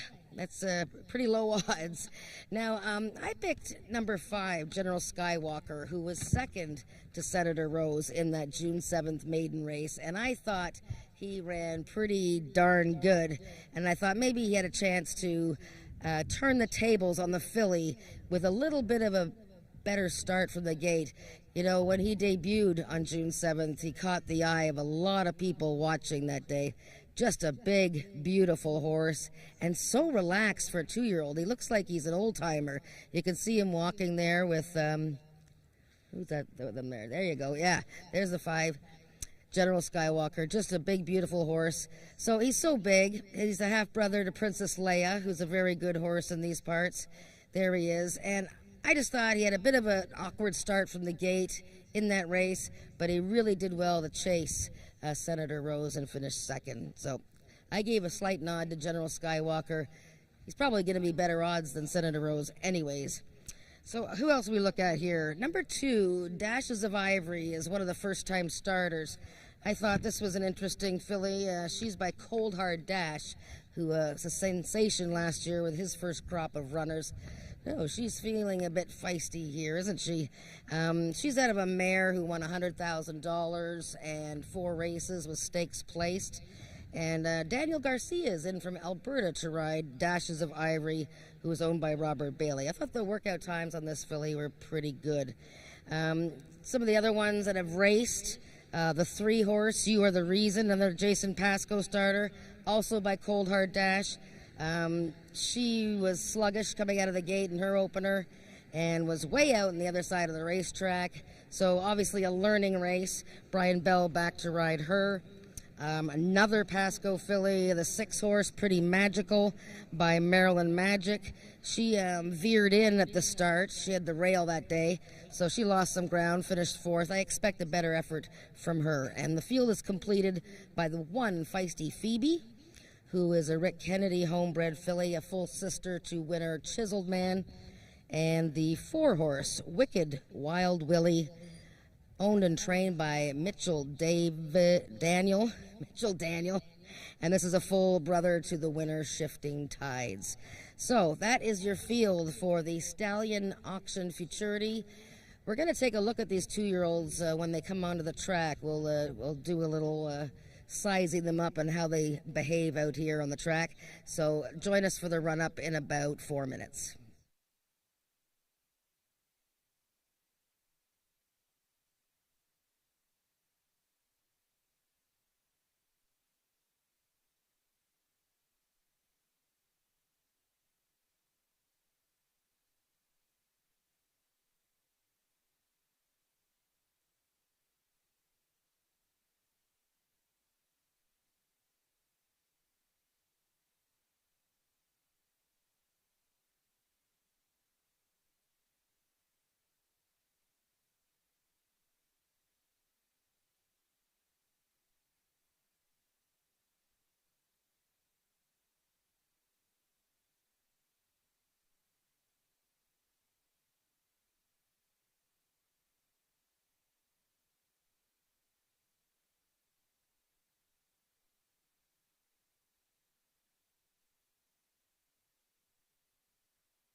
The horses are now entering the track for the fifth and feature race of the afternoon. It's the first running of the Stallion Auction Futurity for 2-year-olds with $30,000 added, running for a purse of $36,360.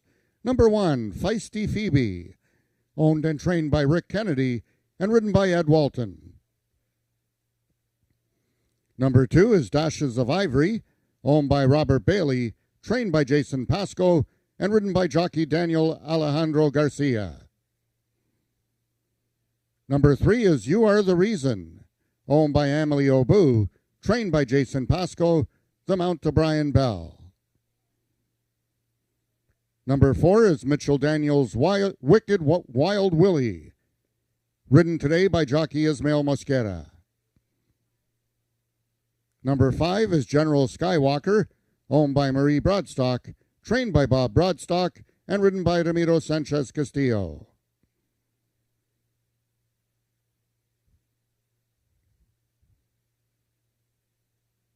Number 6 is Pretty Magical, owned by Milena Fitchin, trained by Jason Pasco, and ridden by J.B. Botello. And completing the field, number 7 is Senator Rose, owned and trained by James Bogar, and ridden today by D.I. Benitez.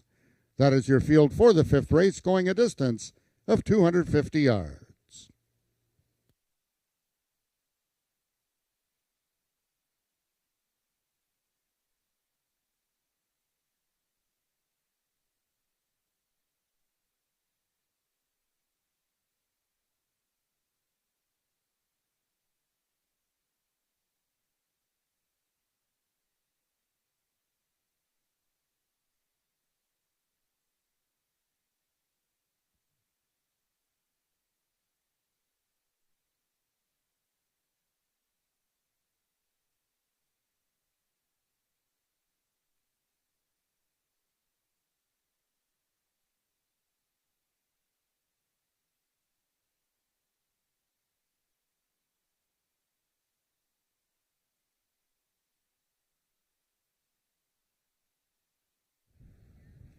So we're just looking at the horses as they warm up.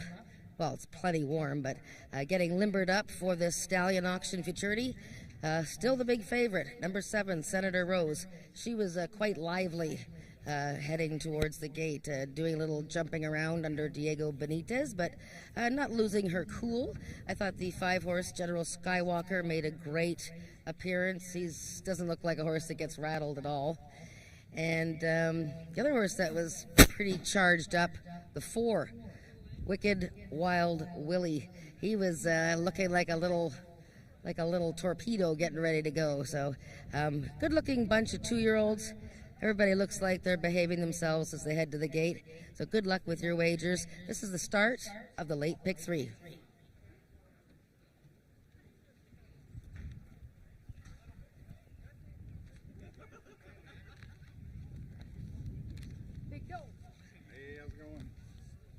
All the horses are now approaching the starting gates. They'll be loading shortly. No, I thought it was.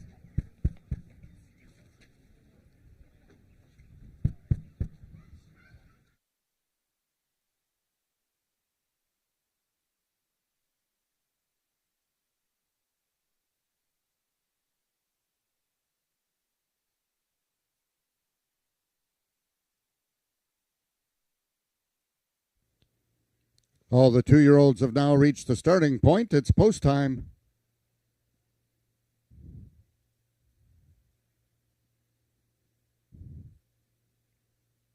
First one in is number 1, Feisty Phoebe. One of 3 making their lifetime debut.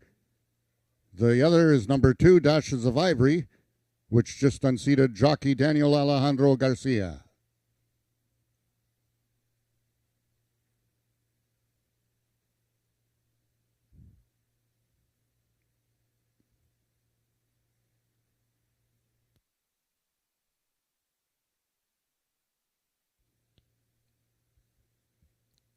Number 2, Dashes of Ivory is in, just waiting for rider Daniel Alejandro Garcia making his Ajax Downs riding debut to climb back aboard.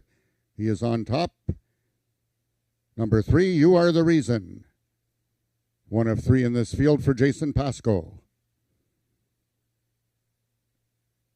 Number 4 is Wicked Wild Willie, making his Ajax Downs debut. First lifetime start for the Grey Gelding. Number 5 is General Skywalker.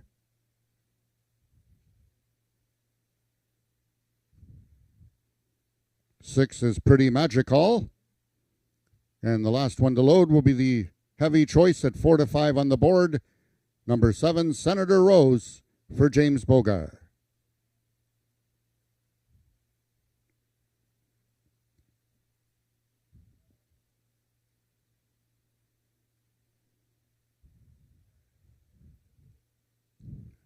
Reluctant to load is Senator Rose currently.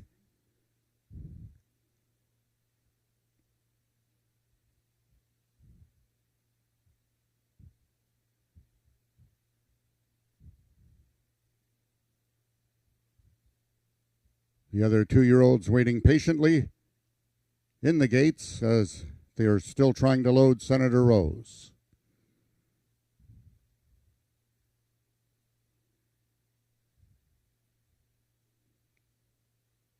D.A.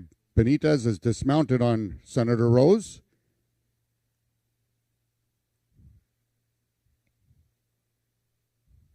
They'll try and load her riderless. Still resistant behind the gate is your 4 to 5 choice, Senator Rose.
If I can have your attention, ladies and gentlemen, we have a late steward scratch at the gate. The 3 to 5 choice on the board, number 7, Senator Rose, has been scratched by the stewards. All win, play, show, exactor, triactor, superfecta wagers will be refunded on number 7, Senator Rose. If you have number 7, Senator Rose, in a multiple exotic wager, you will now inherit the post-time favorite. All the 2-year-olds remain in the gate. We will be going off shortly. And they're off in the Stallion Futurity. Towards the inside is Feisty Phoebe, right alongside Dashes of Ivory, and in the center of the track, it's Wild, Wicked Wild, and here comes General Skywalker. General Skywalker is going to win it over Wicked Wild Willie.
The unofficial winner of the 5th race was number 5, General Skywalker. Second was number 4, Wicked Wild Willie.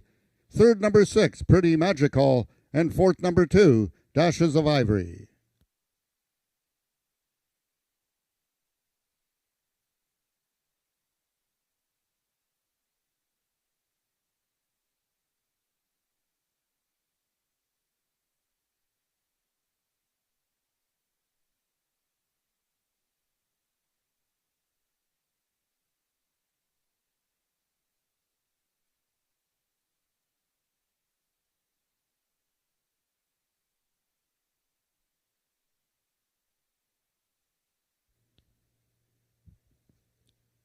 Now entering the winner's enclosure is the unofficial winner of the first running of the Stallion Auction Futurity. That's General Skywalker.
The results of the 5th race are now official. The winner is number 5, General Skywalker. 2-year-old Sorrel Gelding by Look at Magic's format of Katie's Award by Winner's Award.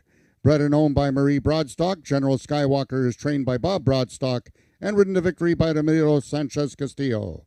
General Skywalker winning the distance with a time of 14.093 seconds, carrying a speed index of 63. Rechecking from top to bottom, order of finish in your program should read 645-213, late Stewart scratch at the gate, full refund. Those are the total results of the 5th race. In this upcoming 6th race, just the following overweights. Number 1, Juno I'm Zoomin', 7 pounds over. Number 2, Quick as a Hiccup, 1 pound over. Number 3, Wanna Corona, 2 pounds over. And number 7, First Cold Wave, 4 pounds over.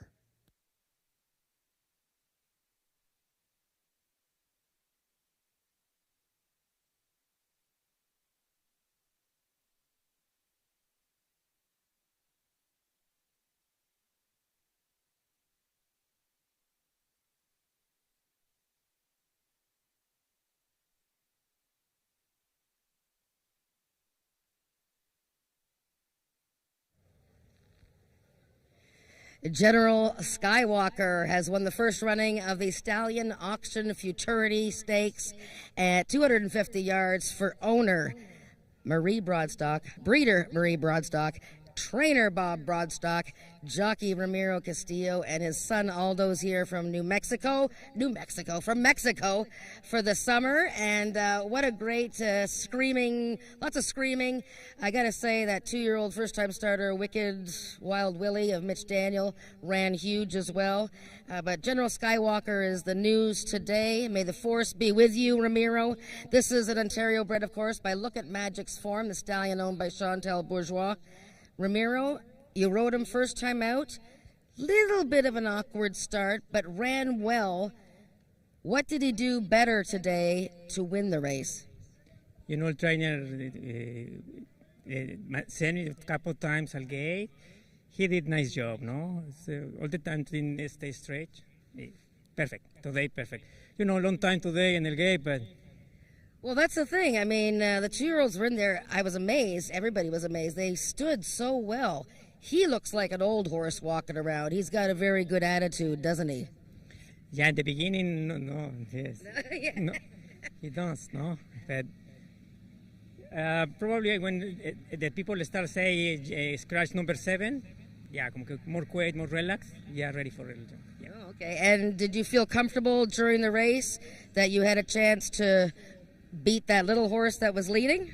Yeah, it's number 4 coming very strong. It's really tiny, but it's very fast. It's a nice horse. Well done, Ramiro, General Skywalker. Here's the man behind all the madness. General Skywalker Madness. Bob Broadstock, the Stallion Auction Futurity, not only this is a QROI creation with the great auction, but first of all, tell me about your horse. He's won the race, second start. Tell me about General Skywalker. Well, he's a really cool horse. He takes everything in stride. He has lived at this track this spring. Every training day, he has come down here to ride, to work in the gates, to do everything. I got to thank my team, Brian, Ramiro, Rachel Isaacs broke the horse. This horse has been taken care of and done wonderful things. It's a great thing. Been a long time since we've been in this winner's circle with one we bred, so we're very, very happy. She's my wife, Don Reed. He's a blacksmith. Everybody worked really hard on this horse, and he's been great from day one. And it's nice to see Ramiro's family here as well. Aldo, how exciting! Yeah, I'm very excited for watch the best quarter horses jockey in all Canada. So I'm very proud. I'm very proud of him. How much did he pay you to say that? No, I'm just kidding. Yes, I know you're proud. And General Skywalker, so what would be next for him then? So his next race is the trials for the Ontario Bred Futurity in a couple of weeks. So we're looking forward to it, and hopefully he comes out of this just as well as he went in, and we'll be ready. And another stallion auction coming up this winter? Yes, we're continuing the program. It gets better every year, and it's the way to be in Ontario racing, even if your stallion's not here in Ontario. They just have to be nominated to the program. Okay, very good. Well, that's good to know. Well done, team. Aldo, Ramiro, Bob, all the whole gang for General Skywalker. May the force be with you. Race 5-6 coming up.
We have race 6 coming up in 9 minutes. And don't forget, the 7th race is another feature race. That is the unclassified non-winners, no, not better than 79 stakes. We got a big trophy for that one, too. So this is the start of the late double going into the big field in the last race. And this is 330 yards, speed index race. Could be a stakes race, though. These are some seriously good horses. Horses that have never had a speed index number better than 99, or their average last 3 of 95. So my pick in this race, number 4, Chicks Dig My Money Bags. And he's not going to be a favorite here. I sort of went out on a limb a bit. He's had some bad luck this season, but he's capable of winning this race. He's had 2 starts. Finished in the money both times. Last time finished 3rd, beaten just half a length, even though his hind end was knocked out from behind him. He just completely knocked sideways and still just about won the race at 350 yards. I think this is a great distance for him. T.B. Phillips rode him very well in that race. Right now, number 4, Chicks Dig My Money Bags at 5-1. And I give him a chance to upset some of the favorites here. Now, right now, the 6-horse Night Leader taking all kinds of action, which surprises me a little bit, but he is a stakes-winning fellow, 4-year-old, just turned 4 this year. Didn't have the greatest of first starts this season on May 17th in the Norm Peacock Maturity. Had a very awkward start from the gate and then caused some interference, so it was a bit of a messy race for him. So he has been regrouping since May 17th for the very strong Scott Reed Barn. Night Leader, 5 wins, and he's been in the money 11 of 13 races. Almost never runs a bad race, so you know he's going to do better in this event. The horse that I think will end up being the favorite, I think, is the 7, First Cold Wave, who really bounced into the walking ring here. He's settled down now, but he was just looking very sharp. This was the Ajax Downs Horse of the Year 2 years ago when he was a 2-year-old and won so many races. Last year, he was a stakes winner again. But look at his record recently. Since last year and his 2 starts this year, 5 second-place finishes in a row. Now, he's been second to some pretty good ones, including his first start this year when he was just a newly turned 4-year-old, second to Had to Be Ivory, a 2-time Horse of the Year. That was an excellent effort. Last time, 110 yards. Like my coworker today said, Bill Talon, anybody can be second going 110 yards, so I'm not using that against him. But yeah, he does have a penchant for running second, but a very strong contender in this race, First Cold Wave. Another horse I like in here, the 5, Zox to Be You. He's a 9-year-old, classy guy, won his season debut at 110 yards. He's just a trusty fellow, and you can't miss him because he's a big, big chestnut horse with a white face, and I can't see him right now, but there he is. There's the big guy with the green 5. And he likes this distance as well, so he might be in better form than he ever has been at the age of 9. And his favorite rider is aboard, and that's Norm D'Souza. And just looking again at number 2, Quick as a Hiccup. Won his first 2 starts of this season, going through a couple of allowance and speed index races. Not too worried about the 110-yard attempt last time. Just wasn't quick enough for 110 yards. Brian Bell will ride him in this race as Tony Phillips is going to stay with Chicks Dig My Money Bags. So that's the field for the 6th, most of the field for the 6th. Get your late double wagers together because it goes on to the big stakes race to complete our card. We'll catch up with the winners right after the race.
The horses are now entering the track for today's sixth race. It's for 3-year-olds and upward with an average speed index of 95 and under, or with a speed index that has never been better than 99.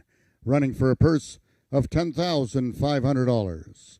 Number 1, Juno I'm Zoomin', owned by Joe Tavares and ridden by Ed Walton.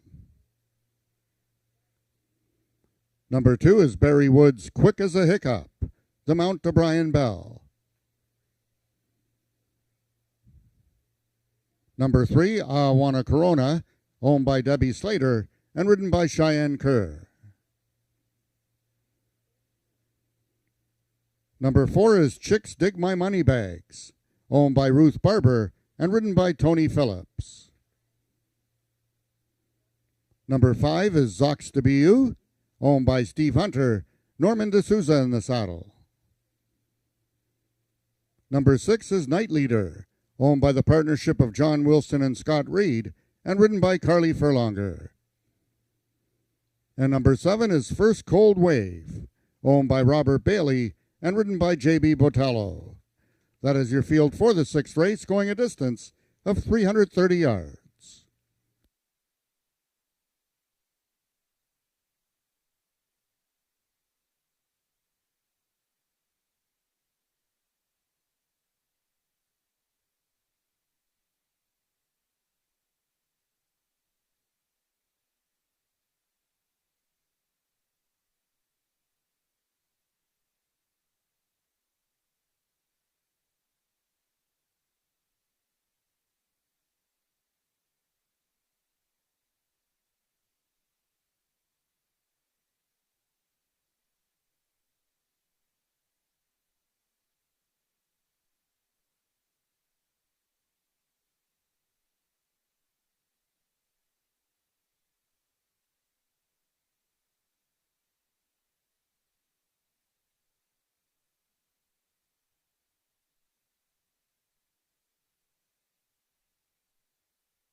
Just a reminder, ladies and gentlemen, that live racing resumes here at Ajax Downs next Wednesday with our usual first race post time at 1:30.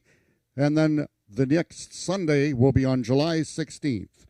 That will be Craft Brewery Day, and post time for Sunday, July 16th will be at 12:55 with a lot of prizes and giveaways all day on Sunday, July 16th.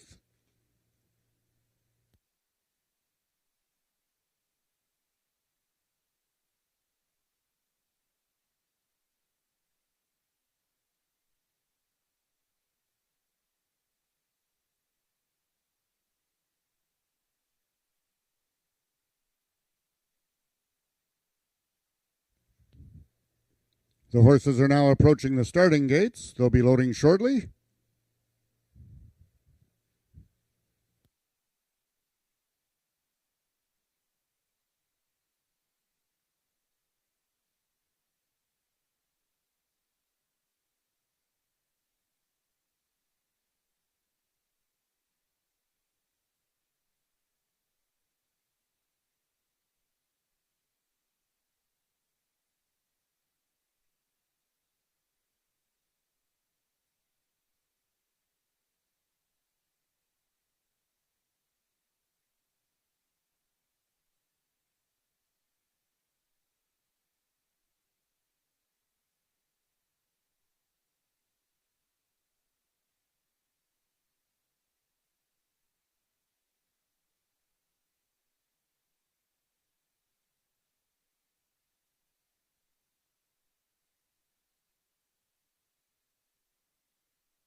All the horses have now reached the starting point. It's post time.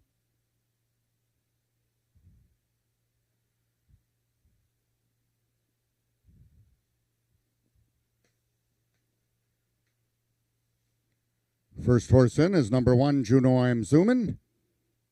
Eddie Walton looking for his first win of the season, as his owner, trainer Joe Tavares.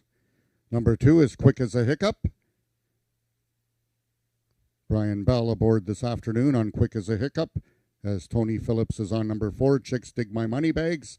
Number 3 is I Want a Corona. Currently the longest shot on the board at 12-1. Chicks Dig My Money Bags is in, one of 2 grays in the field. The other is Quick as a Hiccup. Number 5 is Zox to Be You, trying to run its winning streak to 2. Night Leader is in. And the last one to load is number 7, First Cold Wave. They're at the post.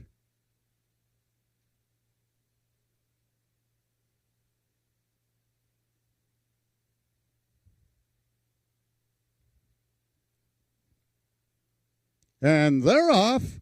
Towards the inside is Juno I'm Zoomin'. Right at its flank is Quick as a Hiccup. In the center, Chicks Dig My Money Bags comes on. And from the extreme outside, First Cold Wave. Juno I'm Zoomin'. Chicks Dig My Money Bags, First Cold Wave, and Chicks Dig My Money Bags at the wire. It's First Cold Wave winning it. Chicks Dig My Money Bags was second.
The results of the 6th race are now official. The winner is number 7, First Cold Wave, 4-year-old Sorrel Gelding by Cold Hard Dash out of Cassie's Carver by Wave Carver. Bred and owned by Robert Bailey, First Cold Wave is trained by Jason Pasco and ridden to victory by jockey J.B. Botello. First Cold Wave winning the distance with a time of 17.175 seconds, carrying a speed index of 88. Rechecking from top to bottom, order of finish in your program should read 536-2741. Those are the total results of the 6th race.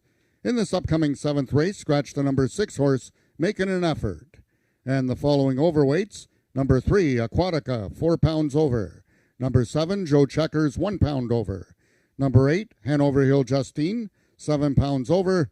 Number 9, Chico Malo, 3 pounds over. And number 10, Dark and Stormy, 2 pounds over.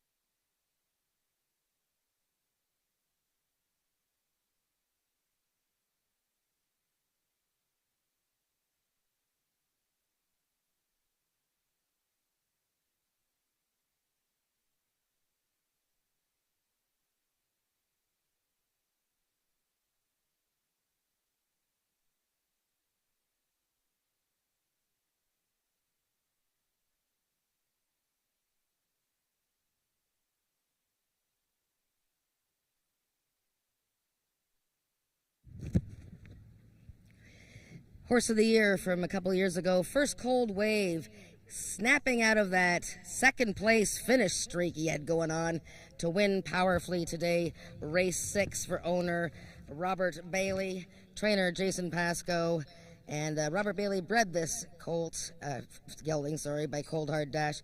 J.B. Botello riding First Cold Wave for the second time. J.B., welcome to the winner's circle today.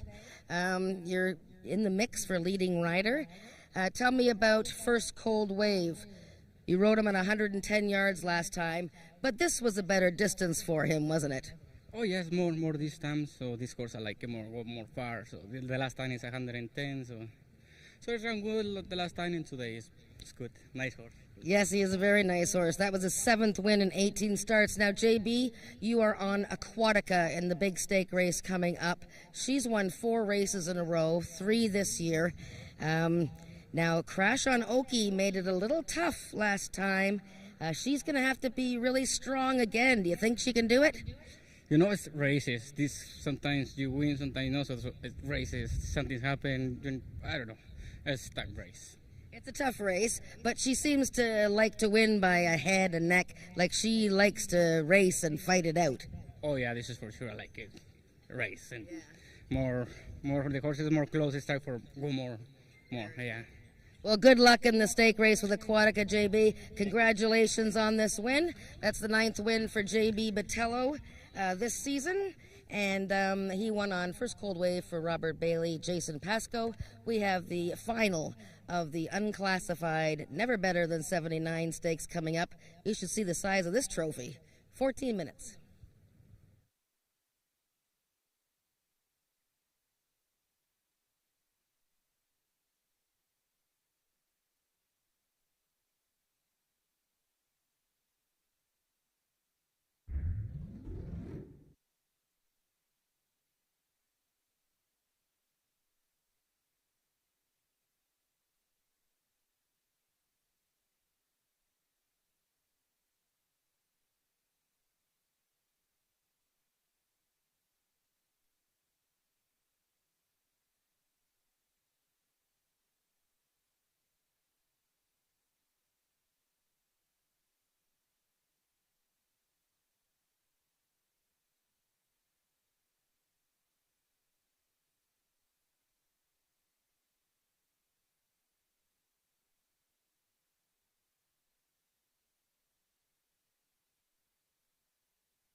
Also, ladies and gentlemen, we like to make a special birthday wish this afternoon.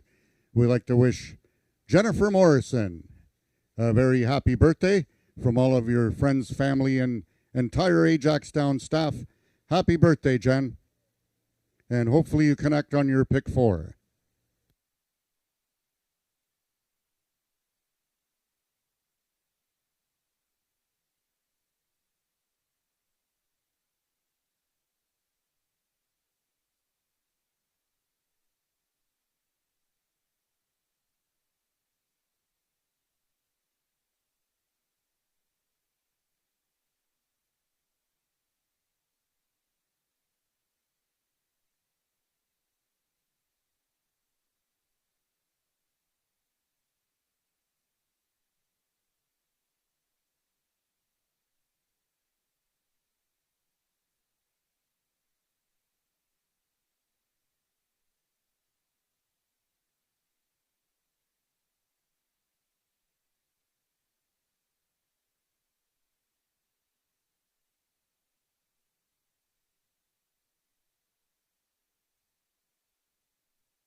It is the 7th race now, 7 minutes to post for the final of the unclassified, never better than 79 maturity stakes.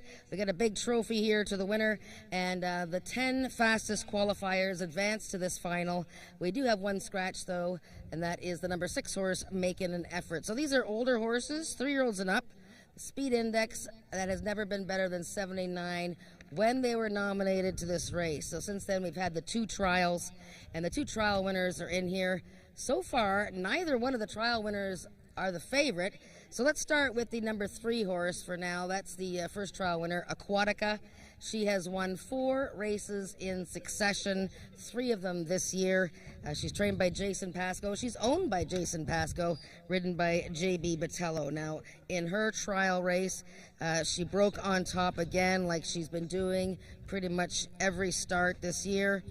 and outdueled Crash on Oki. Just sort of held him off to win that day by a head. And it was 4 lengths back to the third place finisher. So those two were in their own match race. I showed that replay earlier today, and I showed Crash on Oki, who was galloping well out in front of Aquatica past the finish line. So let's look at number 2, Crash on Oki. He just got beat in his trial. And in fact, this horse has yet to win a race. He's a maiden, but obviously he's a talented maiden. He ran a 90 speed index in a trial for the Open Derby, first time out this year. He finished 5th in the Open Derby after a bit of a bumping incident. And then, of course, in this trial that he ran against Aquatica, just beaten ahead, and like I said, galloped out really strongly. So a very much a contender here, Crash on Oki. Lauren Spada winning her first race of the season earlier today. Jockey Alexis Sanchez looking for his first career victory as a rider. Now, the other trial winner was number 7, Joe Checkers. Now, he came into the walking ring here looking very professional, and this is a fellow that was winning his maiden in his trial, and it was a very professional effort. Brian Bell riding this horse for the second time, and actually was in a speed index race, not even a maiden race, won by a neck and beating Chico Mallow and Dagny Taggart. So Joe Checkers, a 4-year-old trained by Jason Pascoe, and his owner, Jennifer Zarowski. This is her first horse. So Joe Checkers, he got a 79 speed index compared to Aquatica's 80. So very well matched in this race. Right now, the favorite is the 5, Mia Havana, and I think that's possibly because she had that big win on June 18th. So she raced since the trial. She was 4th behind Joe Checkers in that trial and came back 11 days later, Father's Day, and won as the favorite with an 82 speed index, defeating Speedy Country Mouse, who's a pretty good runner. So interesting plan here by Scott Reed to run her in the trial and then get her maiden win in between, and now come back for the final. Right now, 3-1. Aquatica has now moved into favoritism.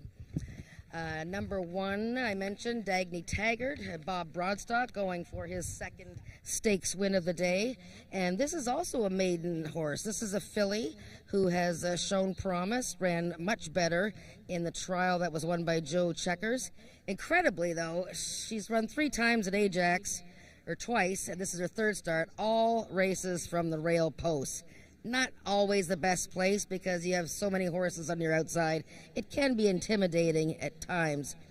But she ran well in that race. She was 3rd behind Joe Checkers and Chico Mallow. So we'll see how she does again here.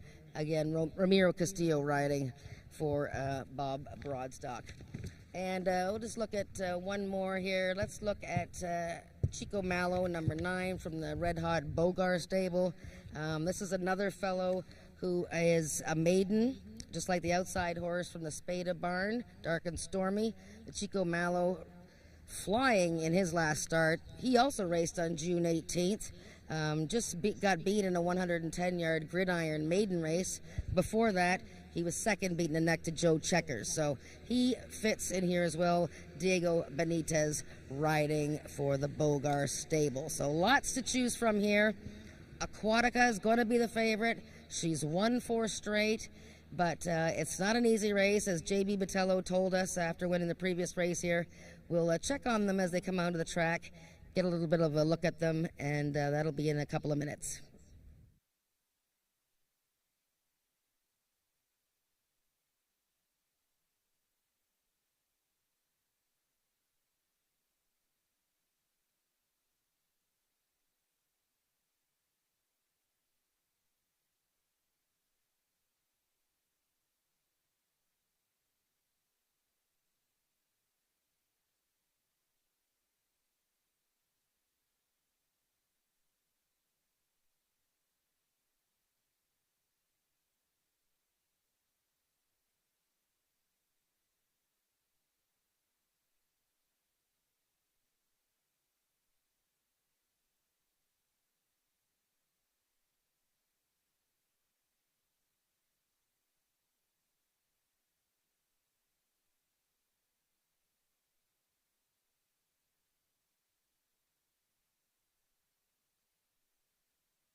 The horses are now parading onto the track for the seventh and final race of the afternoon. It's the unclassified Never Better Than 79 Stakes for 3-year-olds and upward, running for a purse of $31,320. Number 1 is the First Line Racing Syndicate's Dagny Taggart, trained by Bob Broadstock and ridden by jockey Ramiro Sanchez Castillo. Number 2 is Craig Spada's Crash on Oki, trained by Lauren Spada and ridden by jockey Alexis Sanchez. Number 3 is Jason Pasco's Aquatica, the mount to J.B. Botello. Number 4 is Zumbi, owned by Milena Fitchin, trained by Jason Pasco and ridden today by jockey Daniel Alejandro Garcia. Number 5 is John Wilson's Mia Havana, trained by Scott Reed and ridden by Carly Furlonger. Scratch number 6, making an effort. Number 7 is Joe Checkers, owned by Jennifer Zarowski, trained by Jason Pasco and ridden by jockey Brian Bell. Number 8 is the Peacock Cattle Company's Hanover Hill Justine, trained by Rick Kennedy and ridden by Ed Walton. Number 9 is James Bogar's Chico Malo, the mount to D.I. Benitez. And number 10 is Dark and Stormy, owned by Craig Spada, trained by Lauren Spada, and ridden today by jockey Cheyenne Kerr. That is your field for the 7th race, going a distance of 330 yards.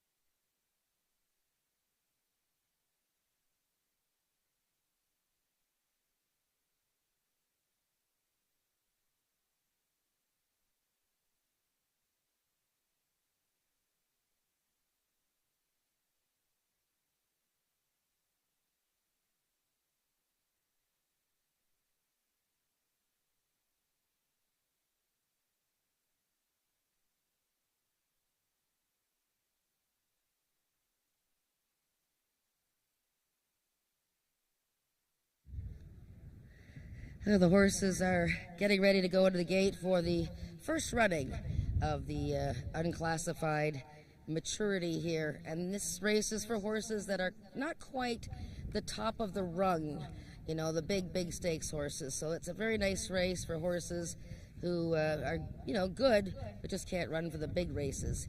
And right now the fans are really torn between Aquatica and Crash on Oki. Both are 8-5.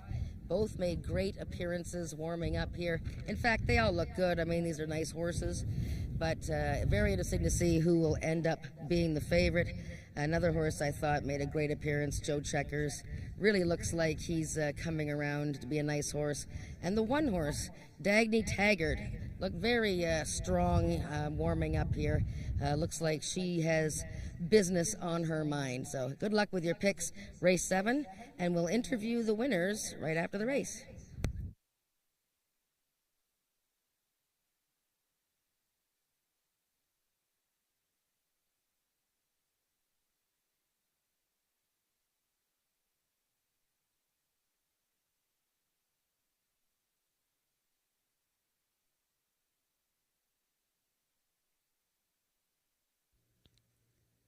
All the horses are now approaching the starting gates. They'll be loading shortly.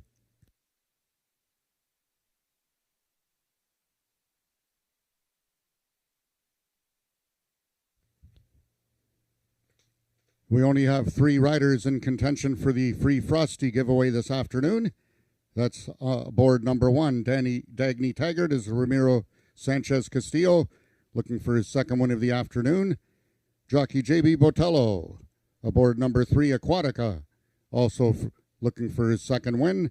And finally, number 7, Joe Checkers, with jockey Brian Bell aboard, looking for his second win of the afternoon. If any of those 3 jockeys win this race, you will then be able to redeem your coupon from your program for the Free Frosty coupon at Wendy's, which is located just outside the entrance of the racetrack on Kingston Road. All the horses have now reached the starting point. It's post time.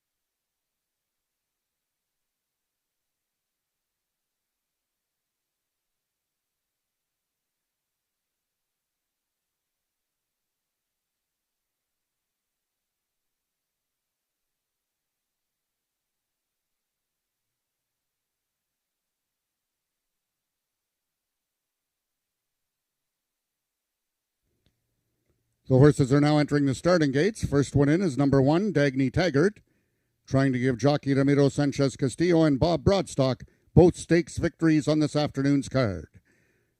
Ramiro's son, Alexis Sanchez, aboard number 2, Crash on Oki, looking for his first win of the meet. Number 3 is Aquatica, trying to go for his 5th win in succession. 4 is Zumbi. The outside stalls 7, 8, and 9. Joe Checkers, Hanover Hill Justine, and Chico Malo are in. Mia Havana is in, waiting on the last horse to load, Dark and Stormy, the lone colt in this field.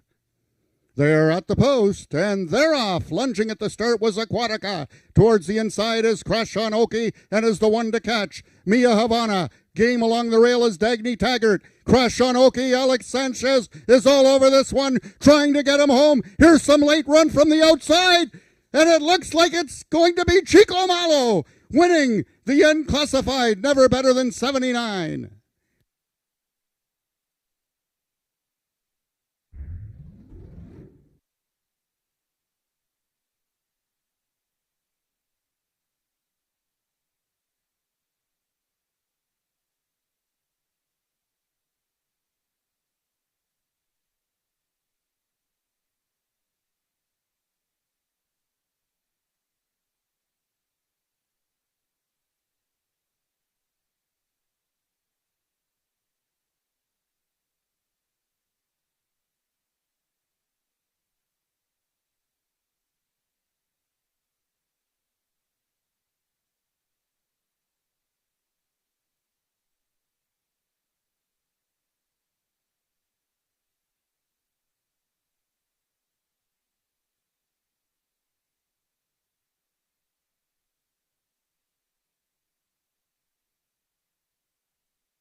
The unofficial winner of the 7th race is number 9, Chico Malo. Second was number 2, Crash on Oki. Third, number 7, Joe Checkers. And fourth, number 10, Dark and Stormy. Now in the winner's enclosure is your unofficial winner of the unclassified Never Better Than 79 Stakes, Chico Malo.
The seventh race is now official. The winner was number 9, Chico Malo, 3-year-old bay gelding by One Fabulous Eagle out of Lean Into It by Trey Says.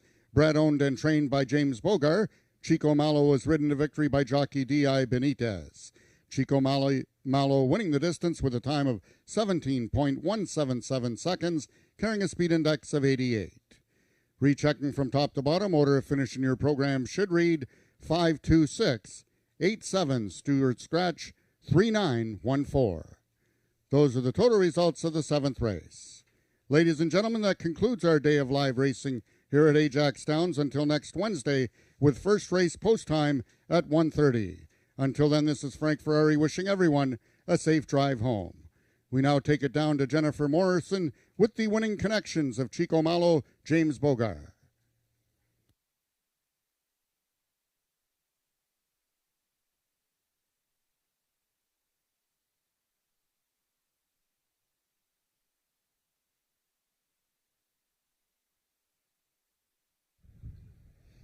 Well, a little bit of an upset there in the $31,000 unclassified Never Better Than 79 maturity. Chico Malo has won his maiden in the race with a late surge on the outside, number 9, for owner, trainer, breeder James Bogar. I'm pleased to have him here, and congratulations to Diego Benitez for riding this bay 3-year-old gelding by One Fabulous Eagle to this big win.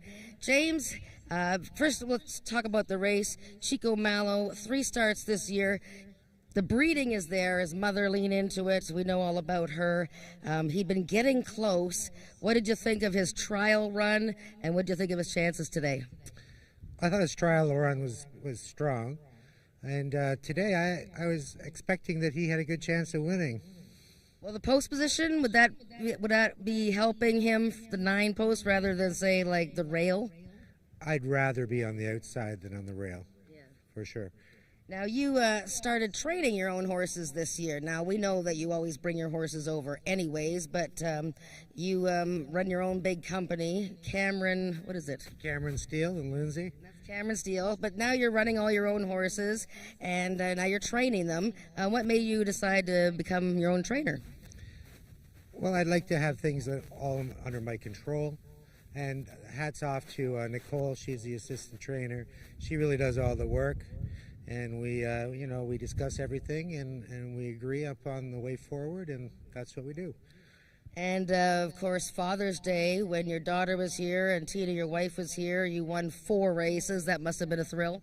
Definitely. I've never expected to win 4 races in a race day. That's fantastic. But Chico Malo, I mean, he seems to be coming around now, putting it all together. He does.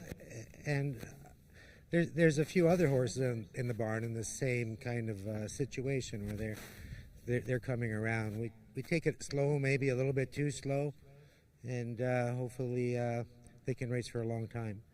Well, that's great. Well, congratulations, James. It's great to have you in the game. You got a lot of horses, and you're certainly making the owners and trainers race very close and exciting. Yes. Thank you very much. I appreciate it. All right. James Bogar, owner, trainer, breeder of Chico Malo. He broke his maiden today in the Never Better Than 79 unclassified maturity Great race there. And, of course, Crash on Oki was second in a very good effort. Once again, Joe Checkers was third. Thanks for joining us today at Ajax Downs. We are racing next Wednesday, July 5th, and it's the final of the Ontario Bred Derby, and that's going to be a humdinger as well. So hope to see you here trackside July 5th. Thanks for coming out. We'll see you next week.